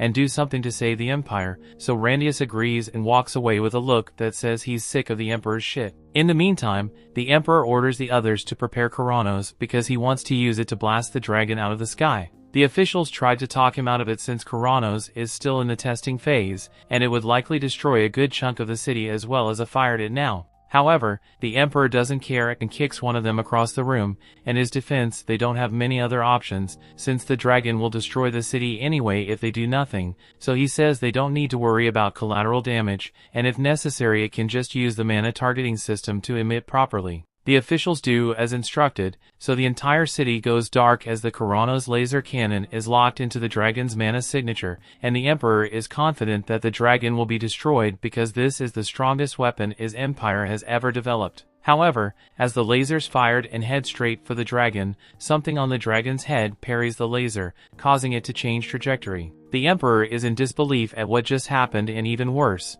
because they turned on the mana tracking settings, resulting laser beams are now aiming for the Empire's mana generators, and without those, the Empire is completely defenseless. The Emperor starts blaming the officials for this, even though he was the one who ordered them to fire the laser. One by one the officials all decide that they had enough of him and quit on the spot. The Emperor is now left alone as he witnesses the foundation of his entire empire go up in flames. The few moments earlier, the group was approaching the Empire on the dragon's back, when all of a sudden Noor sends something coming. This laser beam was far stronger than the last, and there wasn't enough time to dodge it either, so Noor ran out in front of them and parried the blast. He was successful, but he unfortunately can't fly, so he ended up crashing into the Emperor's castle. At the same time, the Emperor is currently surrounded by Randiuses and a couple other knights who are sick of dealing with him. The Emperor asks what Randius thinks he is doing, so he explained that he intends to save the Empire, and to do that he needs to kill the Emperor. The Emperor cries out for someone to save him,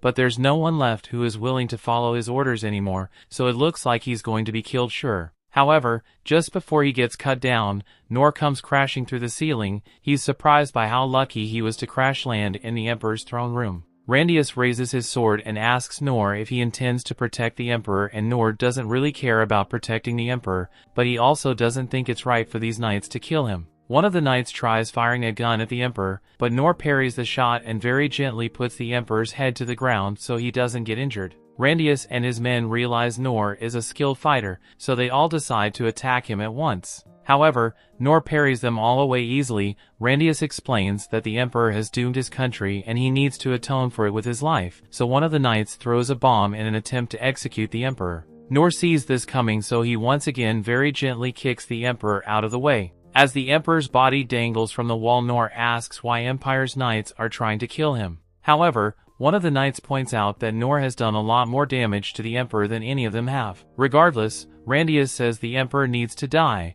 so he throws several more bombs at the Emperor. However, Noor notices ahead of time and gently grabs the Emperor's leg before carefully setting him down on the floor. Noor tells the knights that the Emperor's already pretty old, so why not just throw him in prison and let him die of natural causes, but Randius says they can't afford to do that since the enemy has already invaded the Empire, and they are on their way here with the Dragon of Calamity, so he needs to kill the Emperor immediately to show that they do not intend to fight anymore. However, he suddenly hears someone say that killing the Emperor won't be necessary because he can't suffer for his actions if he's already dead. Rain has just arrived along with the others and he thanks Noor for all his help, but from this point onwards he wants to handle things on his own. He asked Lynne to go heal Noor since he might be injured from his fall, so Noor and Lynne both leave the throne room to let Rain handle business. Rain addresses the knights and once again tells them that they don't need to worry since he doesn't have any beef with them, so no action will be taken to harm them, but the Emperor on the other hand isn't going to be so lucky.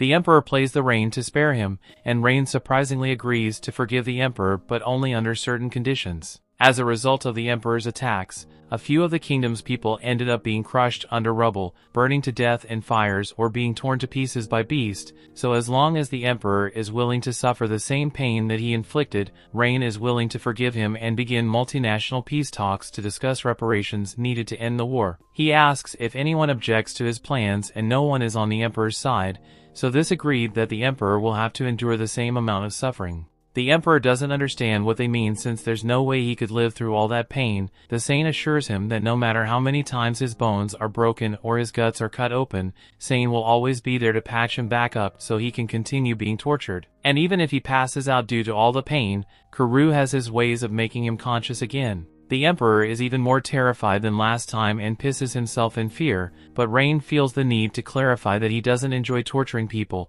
but he needs the Emperor to fully understand the pain that he inflicted on all those people over a petty grudge. Is anything he's being really lenient with the punishment? What's going on inside? Noor is just finished getting healed by Lynne. He's feeling much better, but he looks out to the Empire, and he can't help but feel bad about all the damage he caused when he deflected that laser. Lynne tells him to not let it bother him since he only did it to protect them from getting hit by the laser, and besides no one died from any of the damage since the lasers only hit the Empire's mana generators. Those areas are high concentrations of mana, so no one would have been near the generators when they were destroyed. However, their destruction will still have a large impact on the lives of the people here. Just then Rain, Karoo, Saint return and they say they've reached an agreement, so from now on the Empire and the Kingdom will be focusing on post-war reconstruction. Noor is surprised the war is already over when it barely even started, but since that's the case, he asks what happened to the Emperor. Rain explains that the Emperor has advocated the throne, his grandchild is likely going to be appointed as the new Emperor, but the kid is only 10 years old. So in the meantime, a guardian is going to be appointed to rule in his place, and it was decided that the knights will be put in charge until the child becomes old enough to rule. Just then the knights come out as well,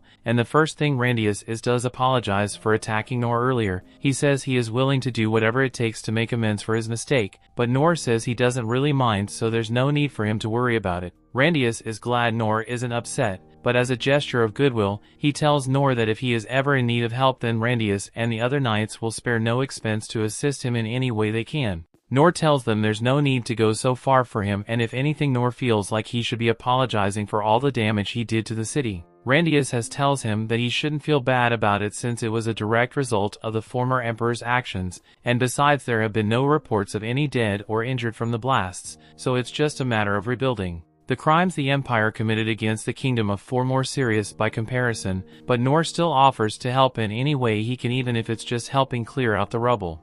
Unfortunately, the dragon is getting bored, so they all get on its back and fly off to return to the kingdom, but Noor still really hates flying. By the time they return, they are greeted by the king and he apologizes for making Rain do all the negotiating alone. He wants to be filled in on all the details later, but before that he needs to extend his thanks to their savior. Rain agrees that Noor almost single-handedly saved the entire capital, so he needs to be given a fitting reward. However, Noor cuts them off and says he doesn't need any rewards. They can't understand that Noor isn't materialistic, but he literally saved the entire country, so there's no way the king can just let him go without a reward. Noor understands that it's normal to receive a reward in a situation like this, but he honestly can't think of anything he really wants as a reward though. However, he then looks down at Rollo and announces that there's actually something he would like the king to do for him. The king is happy to hear that Noor actually has a request, so he asks what it is and Noor tells him that he wants Rollo to be taken care of. He says Rollo is a demon folk child and has nowhere to live after he was abandoned, so Noor would like to have Rollo live in the capital as a regular citizen.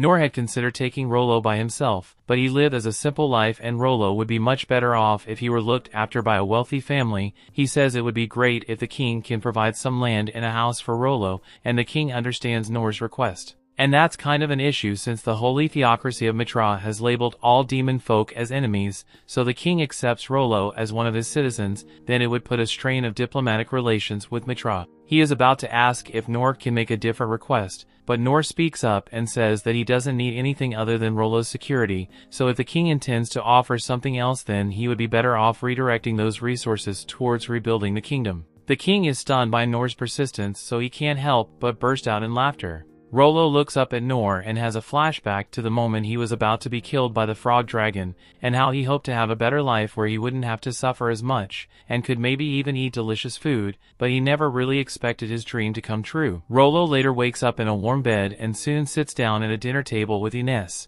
where she tells him that he will be living with her for the time being. Rollo hasn't much to say, so Ines tells him to hurry up and eat his food before it gets cold. Rollo is surprised because he hadn't even considered the idea that all of this was for him. This is the first time he's ever gotten to eat non-rotten food, so as he takes his first bite, he sheds tears and smiles, saying the food is delicious. The story continues. We see the reconstruction and rescue efforts are still underway. Noor takes a walk through the neighborhood he usually cleaned, and he's horrified by the extent of the damage that has been caused here. He wonders if the people who live here were able to make it out okay, but as he makes his way to the guild, he is relieved to see that the building is still standing. As he is about to take another step, he notices the guild signboard at his feet, and this is the first time he has actually gotten a good look at it because he never noticed the drawing of an adventurer on it before. He thinks back to how he couldn't register as an adventurer since he couldn't learn more than basic skills after 3 months of training in each of the training schools, and he never would have imagined that he would get to see his training school instructors again after like 15 years. Back when Noor Fast went to the swordsman training school, he met with the Sword Sovereign and asked to be trained as a swordsman. The Sword Sovereign asked if he had permission to attend the training school, so Noor excitedly pulls out the permission slip he got from the guild. Noor was a little younger than the average student, but since he had permission,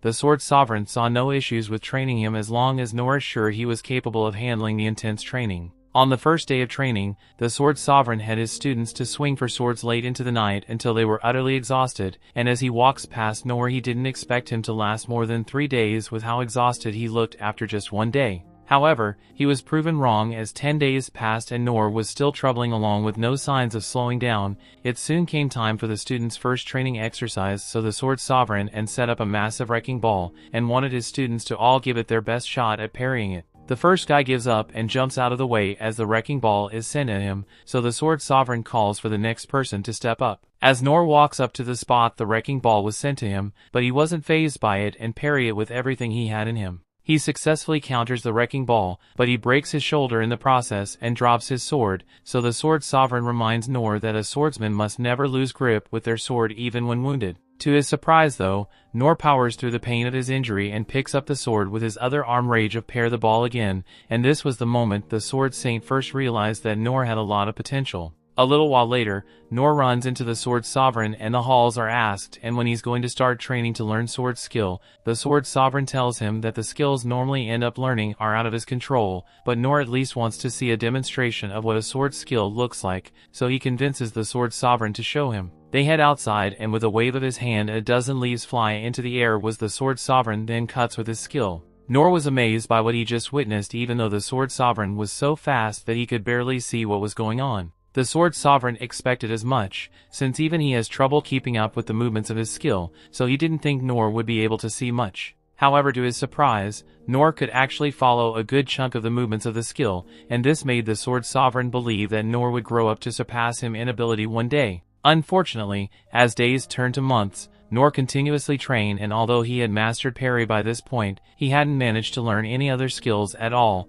and the Sword Sovereign believed the parry skill wasn't enough for Noor to become an adventurer. At the end of the 3-month training period, the Sword Sovereign told Noor to stop training because he believed it was pointless. He knew Noor had incredible potential within him, but he just assumed that he wasn't suited for swordsmanship, so he told Noor to choose a different profession for his own good. Noor took his advice and went to train him as a Shield Sovereign, but considering the type of training they were doing here, he looked really out of place. The Shield Sovereign asks if Noor really wants to do this because the training isn't going to be easy, but Noor is determined to become an adventurer no matter what, so he will do it, no matter how hard it is. The Shield Sovereign feels inclined to give Noor a shot since he is so insistent, but he can't help but worry that Noor will get himself hurt somehow. However, Noor proven wrong as he was able to keep up with the rest of the students fairly easily. They're having boulders thrown at them which they have to block with their bare bodies, and Noor's handling it a lot better than anyone would expect. All of a sudden, a massive section of the cliffside collapses and is heading straight for Noor. This is far bigger than anything that the Shield Sovereign intended to happen during training, so he steps in to save Noor by crushing the rock. However, as he did this, he noticed that Noor wasn't scared in the slightest and was totally ready to block that rock with his body even if it killed him.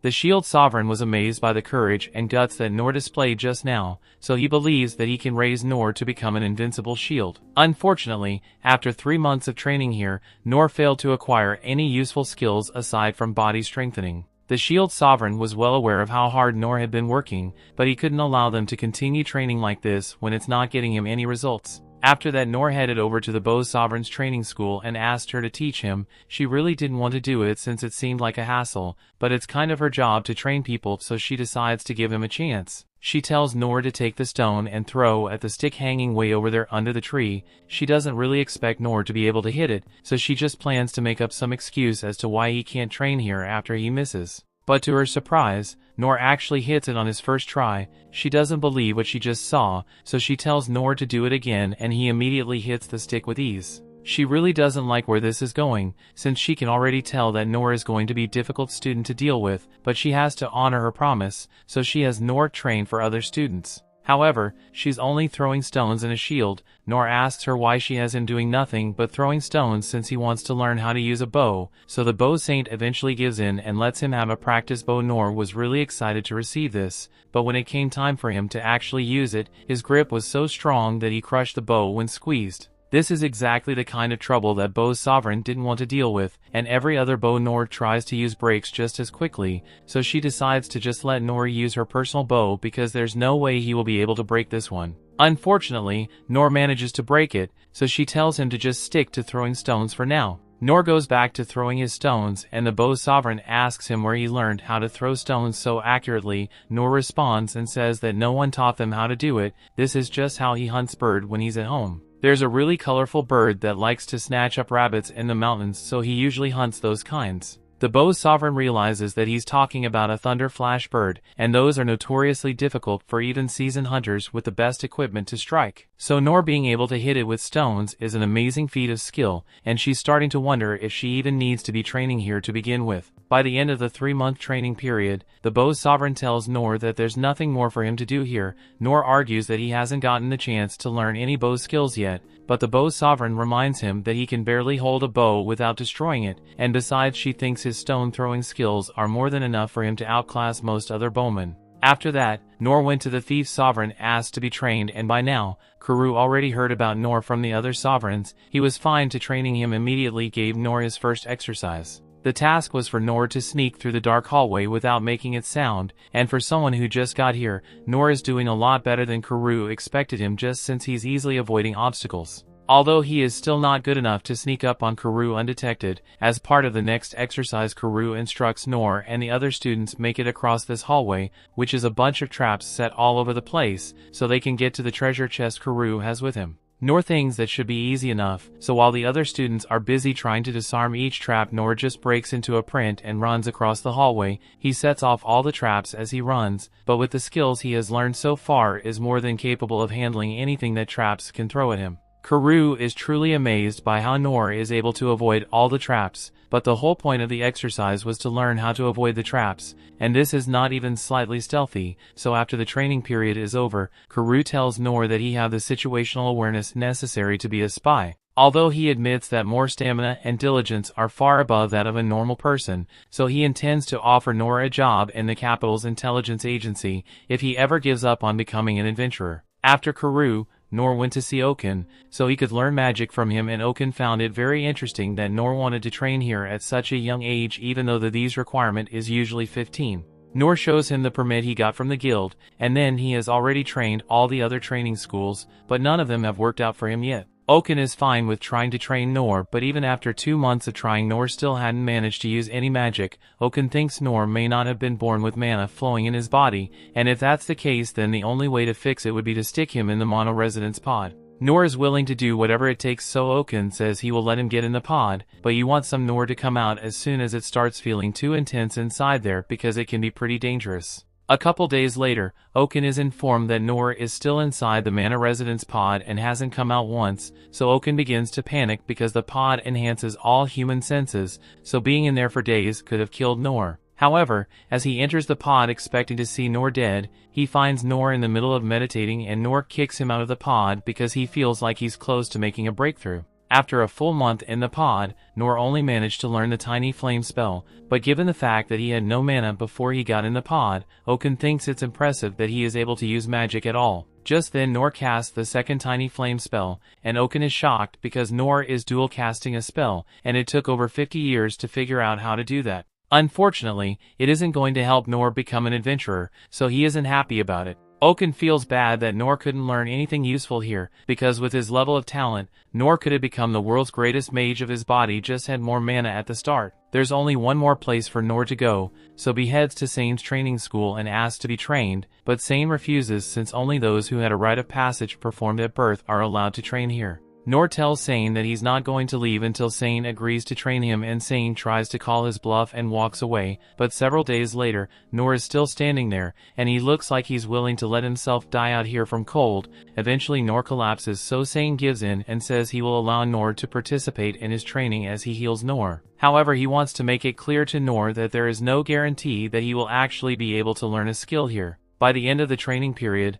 Noor managed to learn the low heal skill, and Sane can't believe it, since it is meant to be possible without undergoing the rite of passage as a child. But even though Noor was able to make the impossible happen, the low heal skill isn't recognized by the Adventurers Guild, so Noor won't be able to use it to become an adventurer. Noor was once again left disappointed and thanks Sane for all his help. But a couple of days later, Sane was informed that Noor had disappeared from the capital, so he and the other sovereigns held a meeting over it. They all agree that Noor is a gifted boy, and after learning of defeat from one another, they agree that he would inevitably become a great man if they all train him together, so they set out an attempt to find him. Back to the present, walk into the guild to return the sign to the guild master, and the guild master is glad to see that Noor is alive and well. Although he has no idea that Noor basically saved the city, he tells Noor that he has a job for him, since there's a lot of reconstruction to be done in the city, and Noor figured that would be the case, so he heads out and joins the reconstruction efforts outside. By the next morning, Noor spots Lynne handing out provisions, and as soon as she sees him,